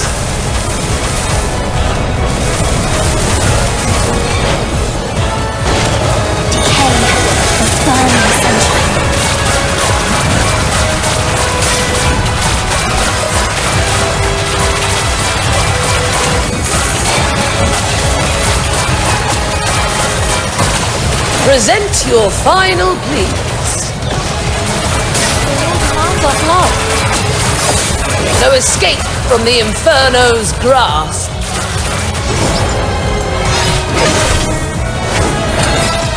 The law shall recount your crimes. The peace that will come one day.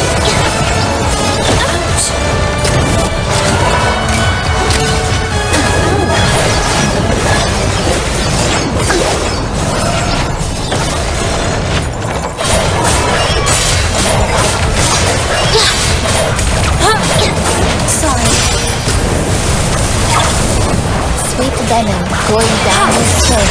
How dare you defy the law?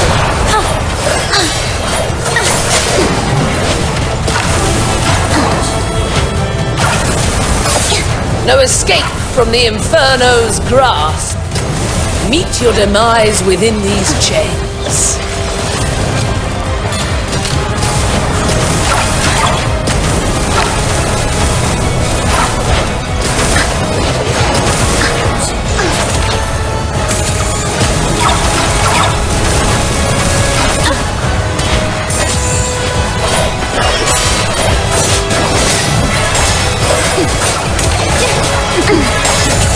Anesthesia and depression. The law shall recount your crimes.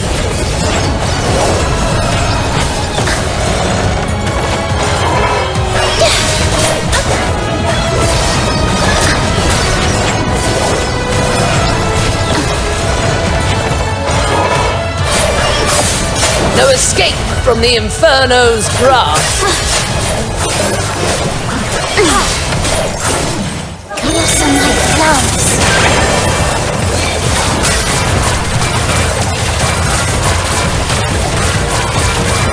Present your final pleas.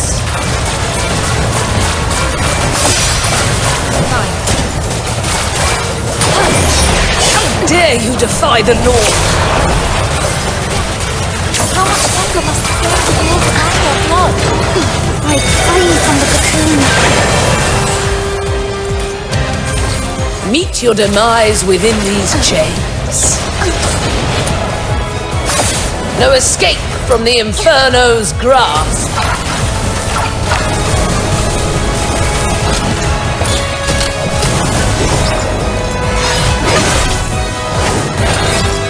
The law shall recount your crimes.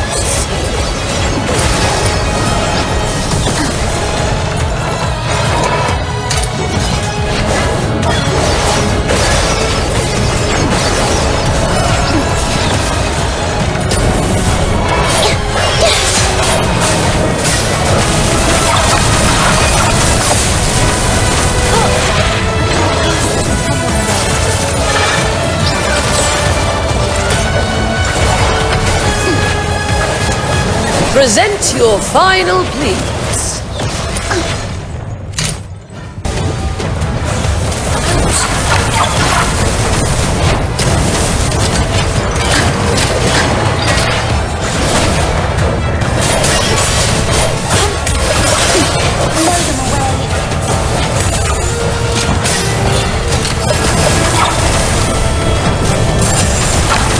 Meet your demise within these chains. Blossom like flowers.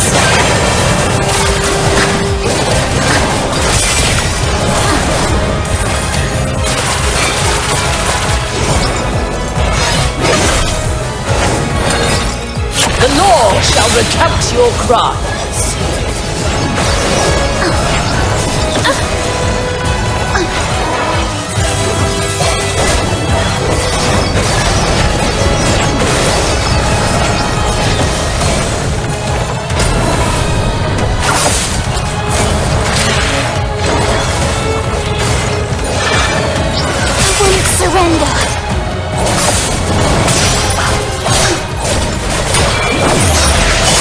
dare you defy the law?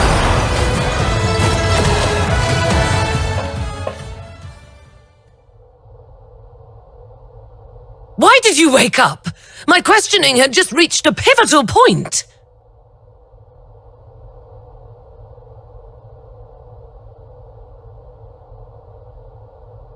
Go ahead. We need to have a serious discussion about this. I'll make this short. Later, I'll shoot you with this gun and you'll have to play dead. To make it convincing enough, the shot will have to hit. It will miss your vitals, but will really hurt. You must endure the pain silently. We're trapped in here, with all contact to the outside world cut off.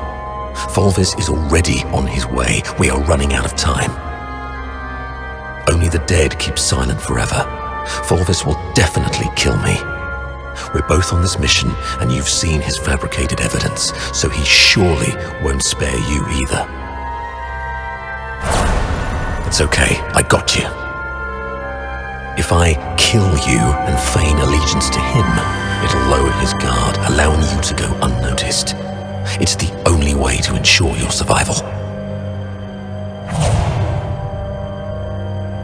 Not everything can be solved with a fight, kid. My life has more value than you think. It serves a greater purpose.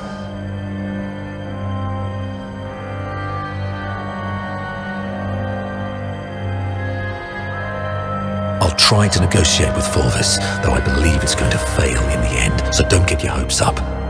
The negotiation is for a more important purpose. To collect evidence. Take this recording device.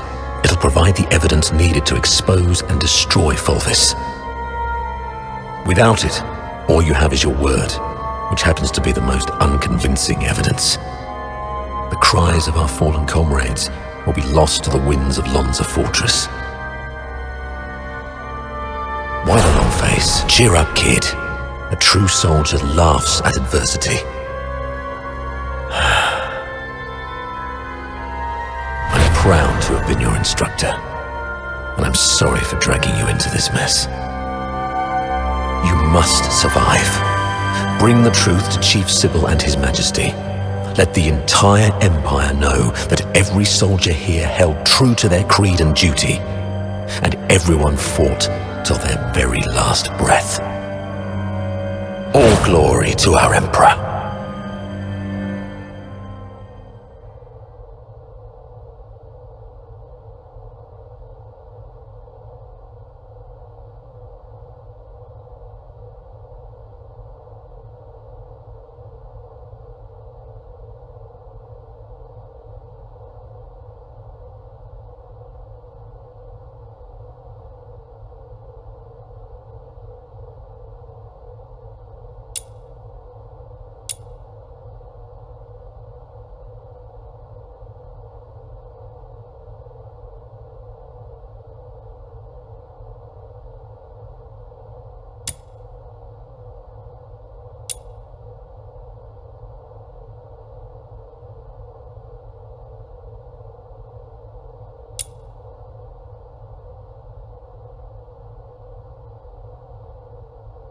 Hyperoreia functions like a vast machine, requiring every component to operate flawlessly.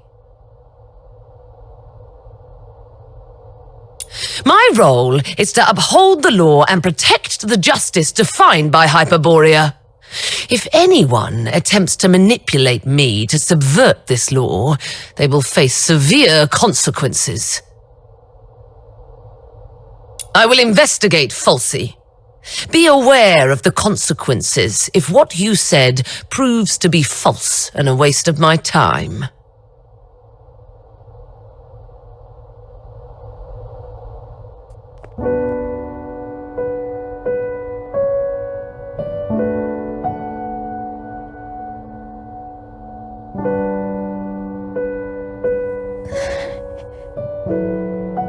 You weren't supposed to know that part. Well, I don't know what happened, but the interrogator seemed much more accommodating this afternoon.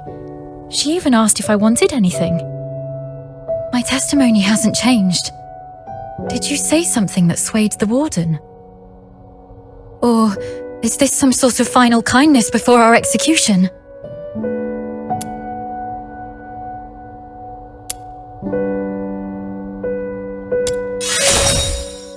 Oh, that's great. You've got a lot more injuries. They must hurt. I'll beg them to give me back my first aid kit.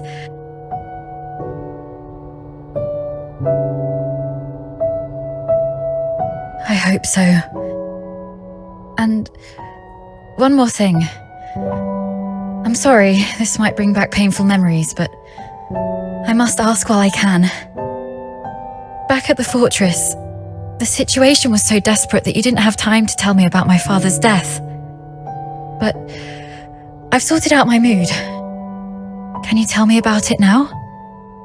Did my father leave anything behind?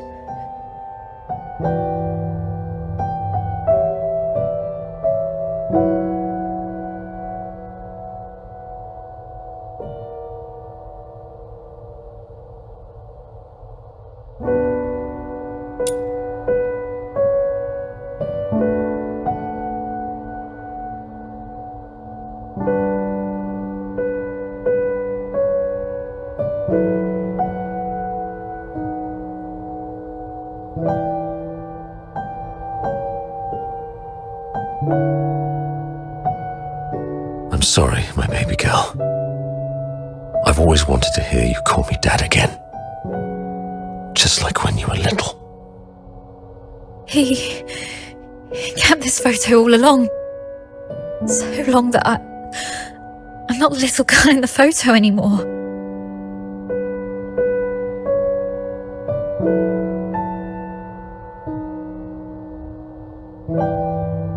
Right. If we were guilty, we'd make use of every opportunity to collude in our testimonies. I understand. Thank you for giving us a chance to prove our innocence. Perhaps we'll leave this place soon. Neither of you are leaving.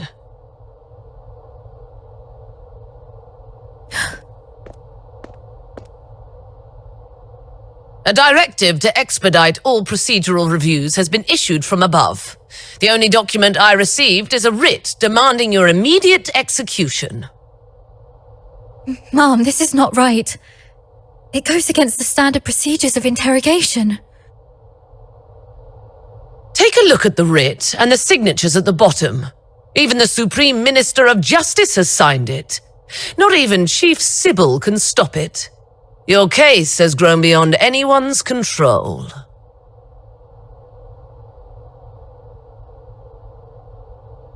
She's missing. An explosion occurred during the battle. Falsey was last seen outside the fortress. Her blood-stained pistol was found along the riverbank. Although the Legion continues to search, it is likely that she is deceased. Mom, do you really believe in such a coincidence?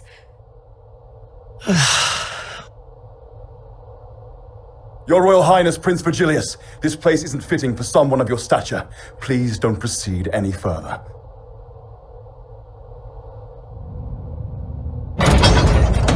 Gathering so many signatures must have been quite the feat. Yet these signatures might weigh less than the one in my hand, I suppose. Your Highness, does the royal family intend to intervene in this military case? Intervene, I must ask. Do you view His Majesty's decree of pardon as an intervention? Is the royal military prison no longer under the Crown's jurisdiction? I need to speak with her alone. Everyone else may leave.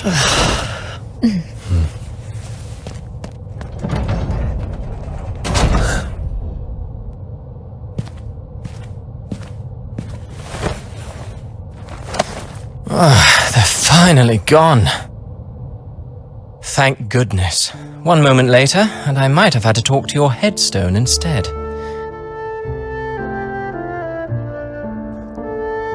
By all that is holy, my friend, you've really landed yourself in some serious trouble. You know how hard it is to meet my brother, and how rarely I get involved with politicians. But fortune favors you today. I was summoned for a different matter and seized the opportunity to secure your pardon. Things have finally blown over. You're free at last. Where do you want to go? The art gallery? The opera house? Or just a simple stroll along Whisper River for fresh air? You look pale. They did go rough on you. Why don't you come to my place? My personal physicians will tend to your wounds. I can't believe after 7 centuries, the prisons of Hyperoreia still resort to primitive, barbaric, and utterly inhumane forms of torture. Those obsequious writers hail this era as the greatest and most prosperous of times, which is nothing but a tragic farce.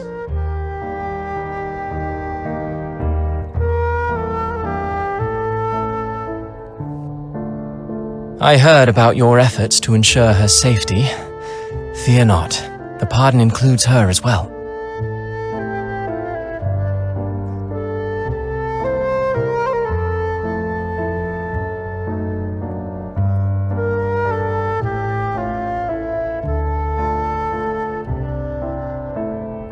Repay me? How about serving as my bodyguard for 6 months?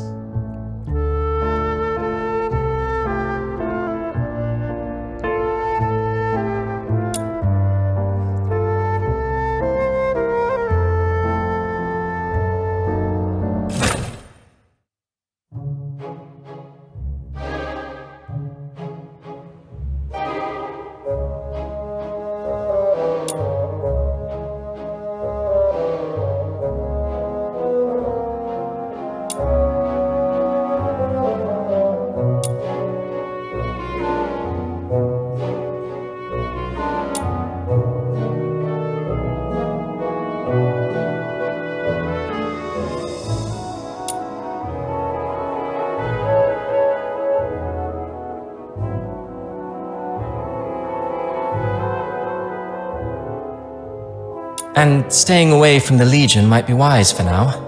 The stigma of a criminal charge lingers. Going back to the Legion at this point could be awkward.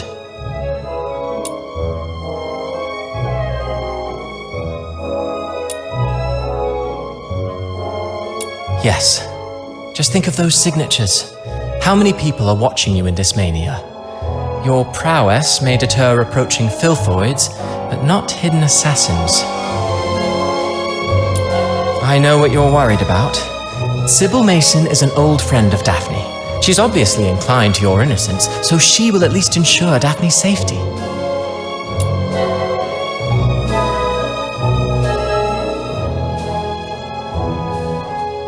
Come on. You know there's nothing I hate more than these pointless customs and etiquette.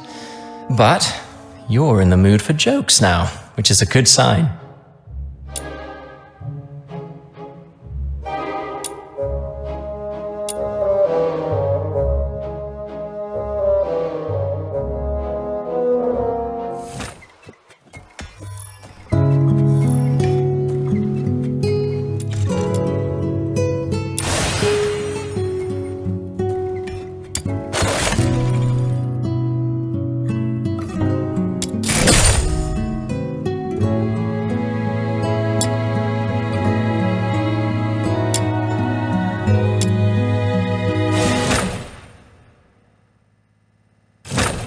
I'd never seen such a huge filthoid before. My head was spinning, and I couldn't move my arms or legs. I knew I'd soon be returning to the misty sea and the bosom of Mother Embla, but I didn't expect that day to come so soon. Then, she suddenly charged forward. When I opened my eyes, she was already shielding me from that filthoid. She wasn't exactly strong, but she bravely stared down the filthoid, not backing down an inch. And then that giant filthoid leapt up, slammed down, and you both fell. Then you fought side by side and took it down. Then a man named Outsider popped up. And then... Oh, Elisa. No spoilers, please. You've told your Glevum Pit adventure 3 times already. I wish I had a coin for every time you told that story. Well, I haven't told Fred yet, so... Right, that's what happened in the pit. Oh, you must really like your new friend Psyche. Because you're especially talkative today. Not that you're ever really quiet. Am I? I've indeed never heard this story before. Let Psyche finish. All right. Now, where was I? Oh, Elisa already finished the second half for me. Oh, I just thought of something I haven't told you guys. That person isn't from around here, but from a place far beyond Hyperoreia. A small island to the south. She told me there's golden sand and white rosemary on that island. And the sea, it's as big as 100 lamenting lakes put together. There is also a giant heaven tree there. But unlike the one in Icelake, the breeze through the treetops is warm. Sailors use the heaven tree as a beacon at sea. See? Warm breezes. A heaven tree that's not just cold foxica in factories, but a beacon for sailors. Has that person ever stood under the heaven tree? From there, does the heaven tree look sparkling and magnificent? Like in the songs by those wandering bards? About the sand you mentioned just now. I've heard that the sand by the sea is soft and smooth, and stepping on it feels like stepping on flour, not at all rough on the feet. And the sand is also very clean because of the waves, so it doesn't dirty your feet, right? She didn't mention any of this. I'll ask for you all next time. What's the point in knowing all this when we can't even leave Icelake? That's true. No, it's not like that. Think of it this way. Hunt shares tales of the fox hunter's adventures, and Mia tells us about all kinds of fish hiding beneath the ice of the lamenting lake. Carolina gives us a fascinating glimpse into the novel lives of the ladies in the inner city. Elisa offers unique takes on old fairy tales, and Fred shares clever cleaning tricks. Even if we don't get to experience all this firsthand, it's still wonderful to hear them from those who did. Oh, it's really cool to learn so much when our lives are about to end, so we can take all this knowledge straight to the grave. Don't you find that ironically cruel? You do have a point. But I still feel there's more to it. I know my days are numbered. There's no denying that. But if I just sit here doing nothing, simply waiting for that day to come, then I couldn't forgive myself, even in the grave. So I tend flowers, read, go on adventures, and share stories with everyone. I always feel that I should busy myself with something, anything. Perhaps then, when that day comes, I'll have fewer regrets. But I didn't mean to upset you, Elisa. I'm sorry. I'll try to keep my mouth shut from now on. Huh? But, Psyche, you're the only one willing to talk to me ever since Hunt left. Don't worry about it. I was just speaking off the cuff. I'd actually miss your chatter if it was gone. Okay. I'm glad you're not upset, Elisa. Next time you see that person, could you ask about the golden sand for me? And about the heaven tree? Sure. I'll keep all this in mind. I'll ask for you next time I see her.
Take a 20% cut.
The cleanup commences. The cleaning is proceeding well. Anesthesia and bright and burning sunshine. There is no need.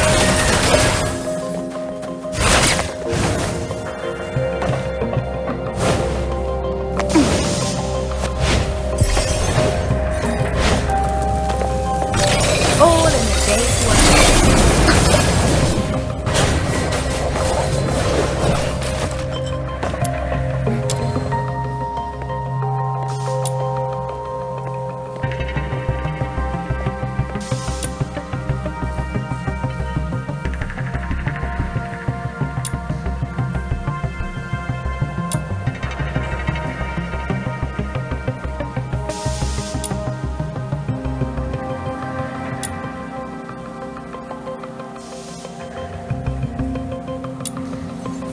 The cleanup commences.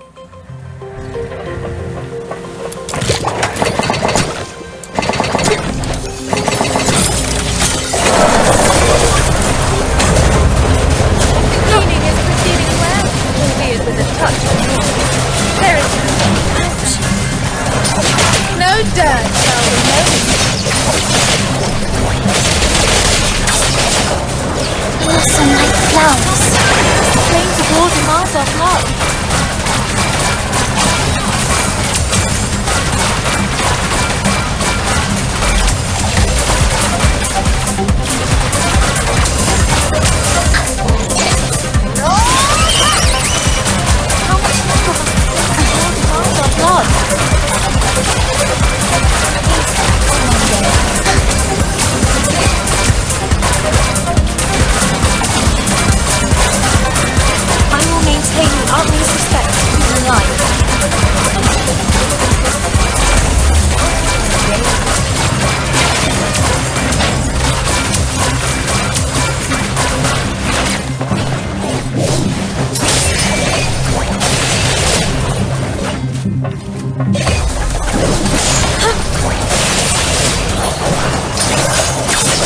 How much longer must the flames of war demand our blood?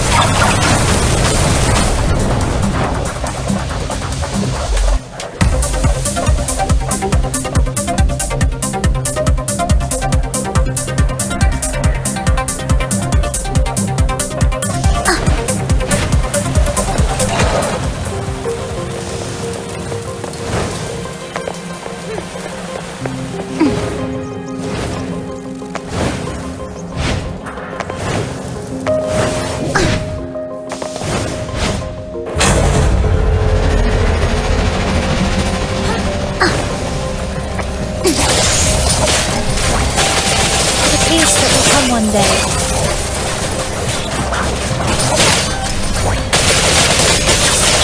Break free from the cocoon.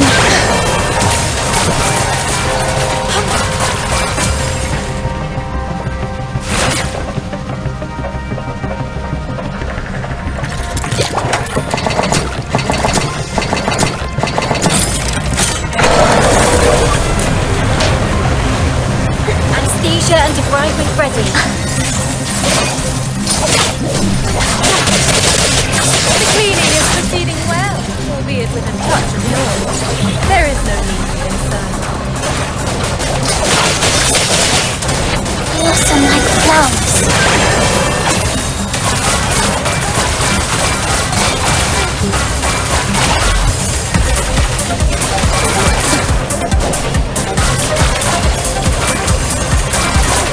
No dirt shall remain.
concern.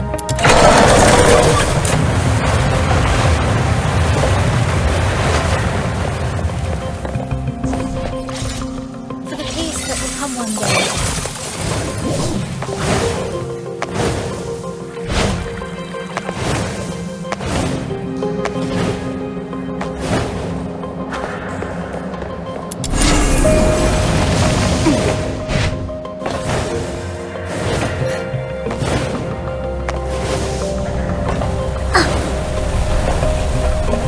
The cleanup commences.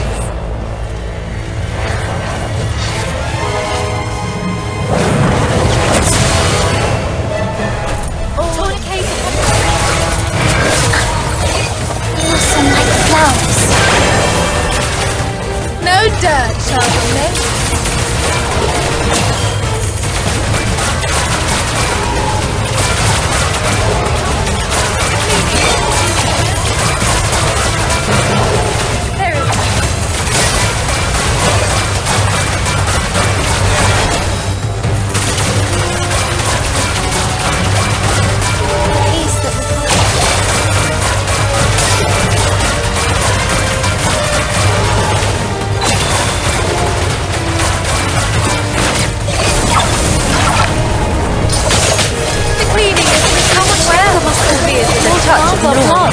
There is no need for concern.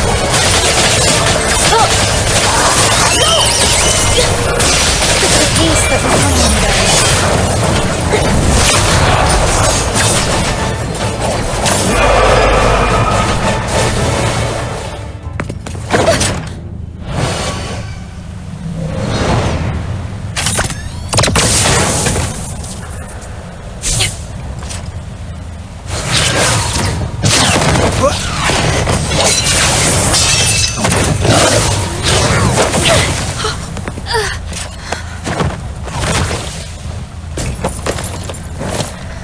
Evacuate the wounded. Hurry, get them out first.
Anesthesia and crime.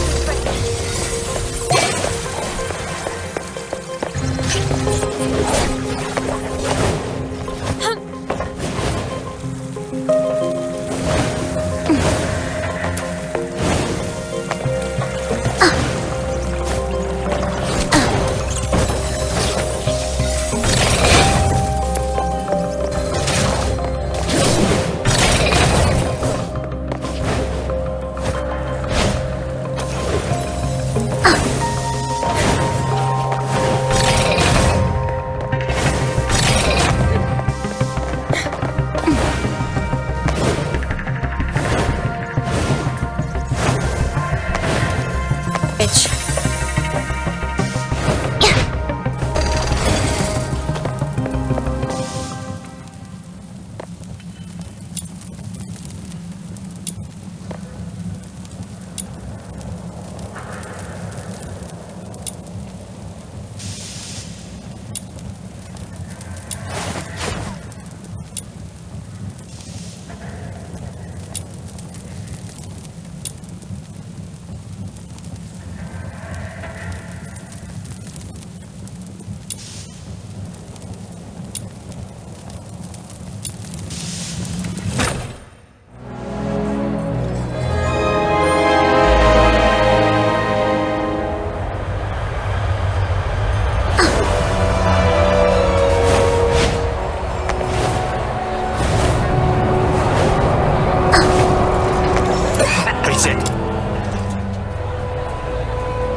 Beat it.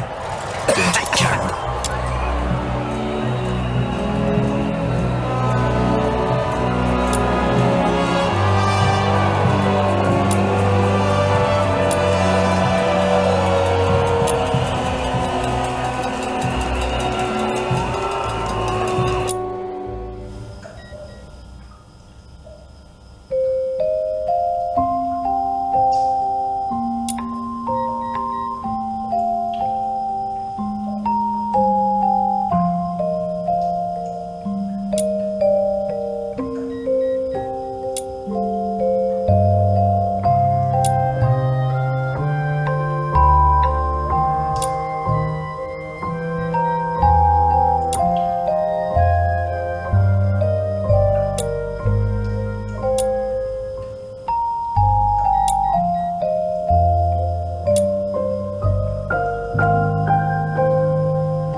free from the cocoon.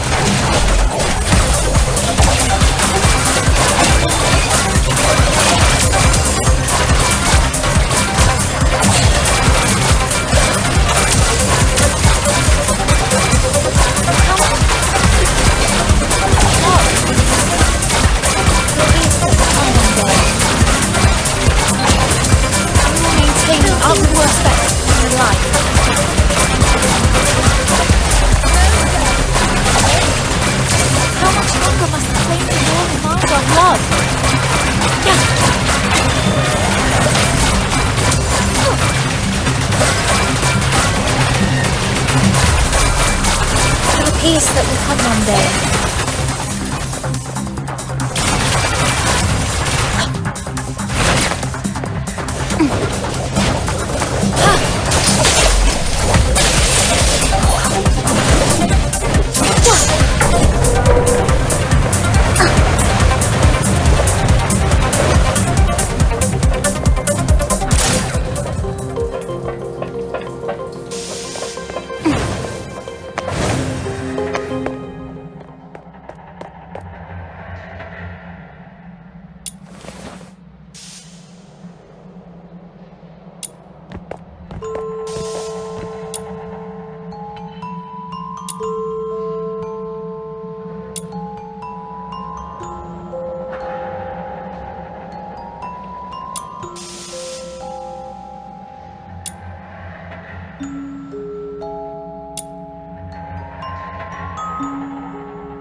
I will maintain the utmost respect for human life.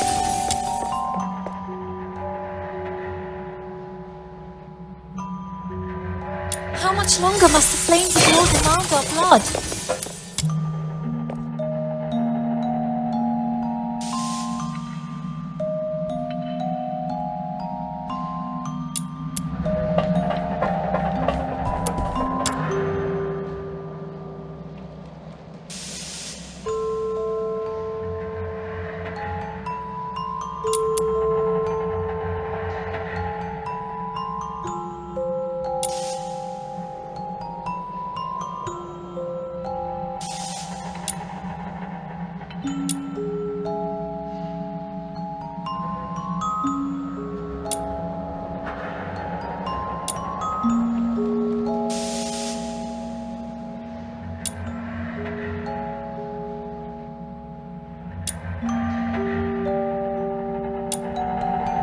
the piece that...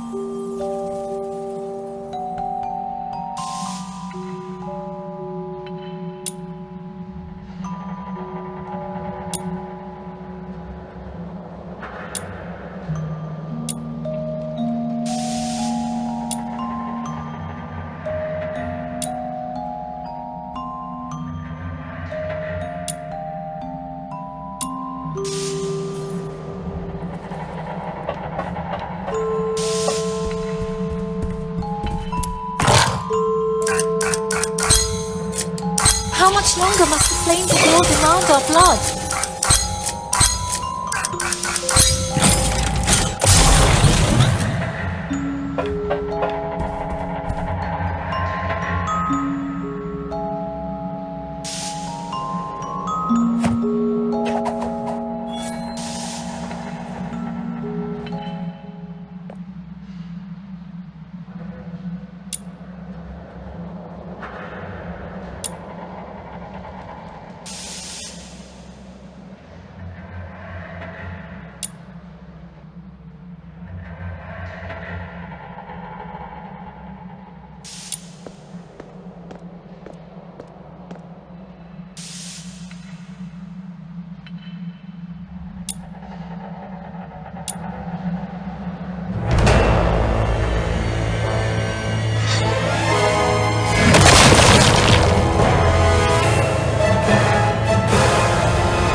with a touch of noise. There is no need to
peace that will come one day.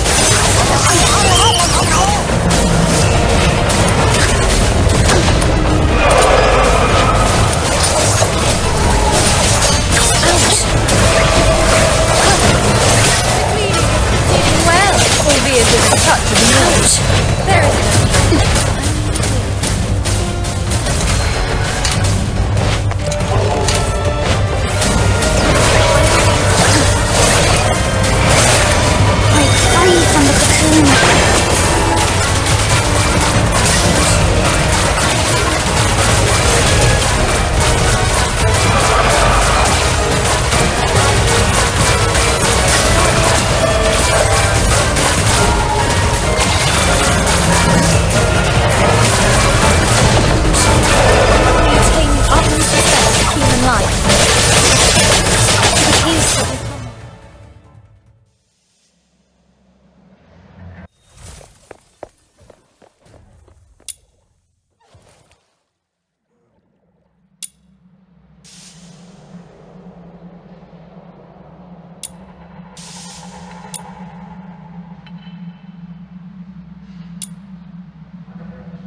There's no escape!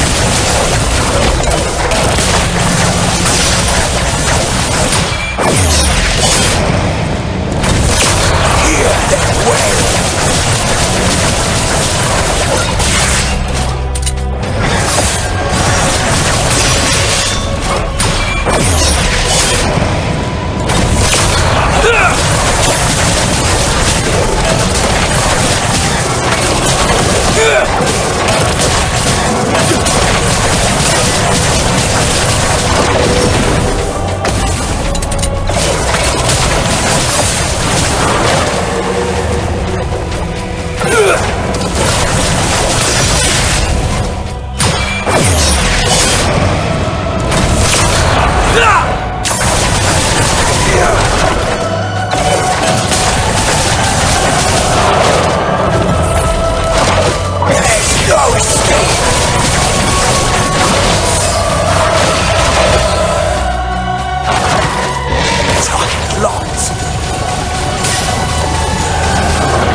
Got a stage waiting for you!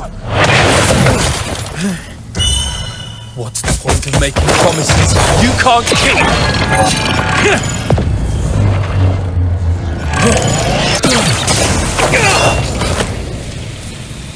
Because someday, they might just be fulfilled!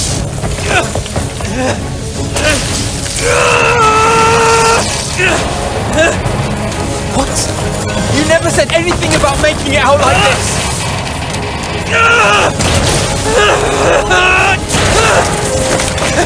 I never go back on my word! It's open!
No escape! Hear them wail!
Get him!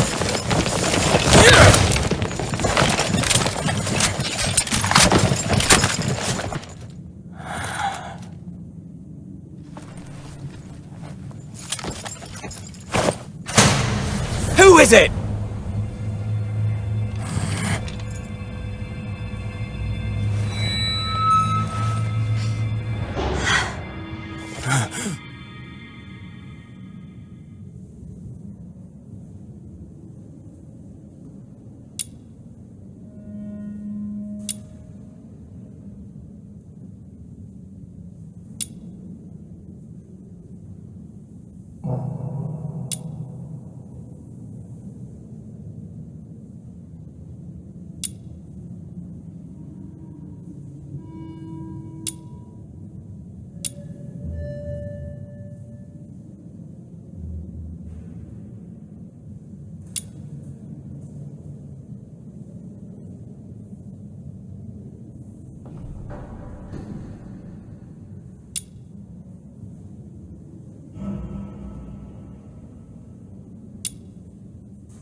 Once upon a time, in a frosted castle in the snowfield, a slumbering frost fairy was awakened by the laughter of 2 children.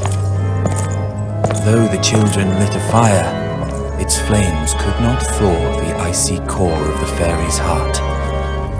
Day after day, through snowstorms and biting winds, the children came to the castle to play with the fairy. They laughed, sang, and danced. Slowly, the fairy grew accustomed to their company. Look there, they smile so bright, and it lights up my night. How I wish I had mine.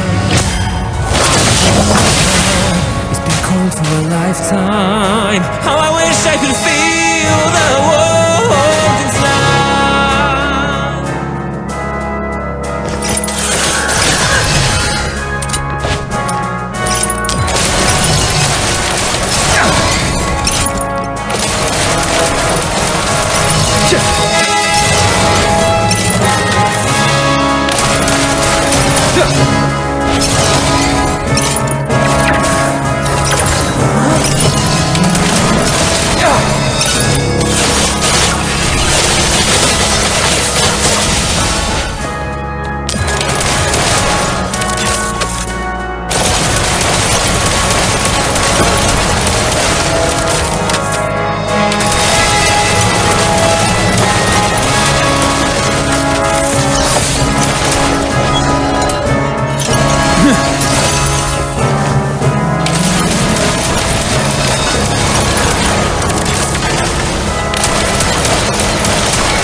have I completed this performance?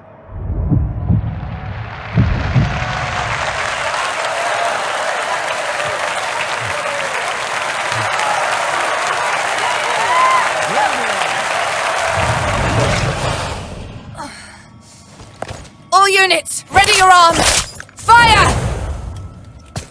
I am the finest performer.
silent, silent snow, child of the sky, may the nameless child be bathed in pure light.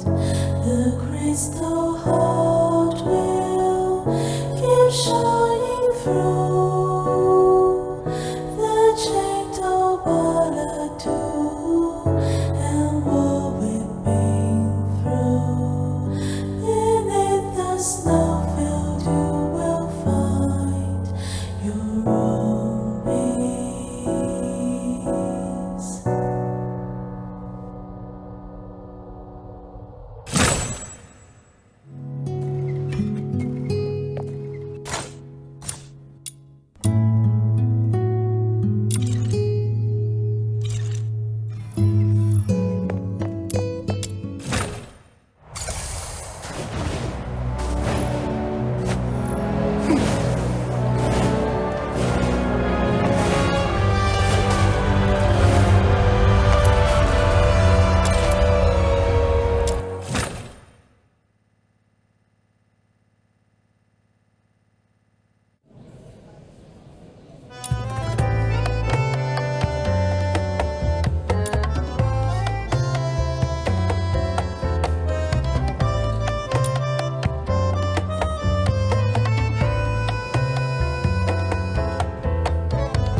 The rain hurt Mum.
My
venom is certain with my passion for love.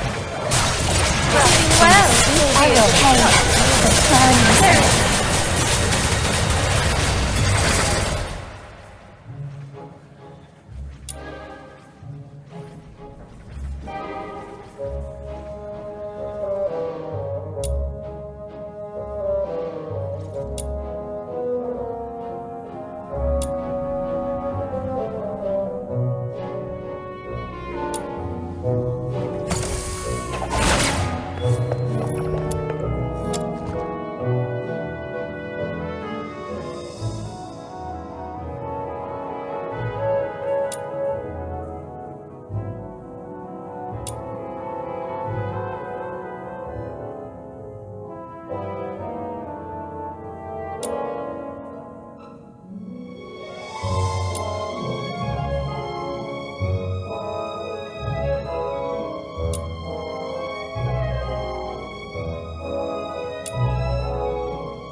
I'll take a 20% cut.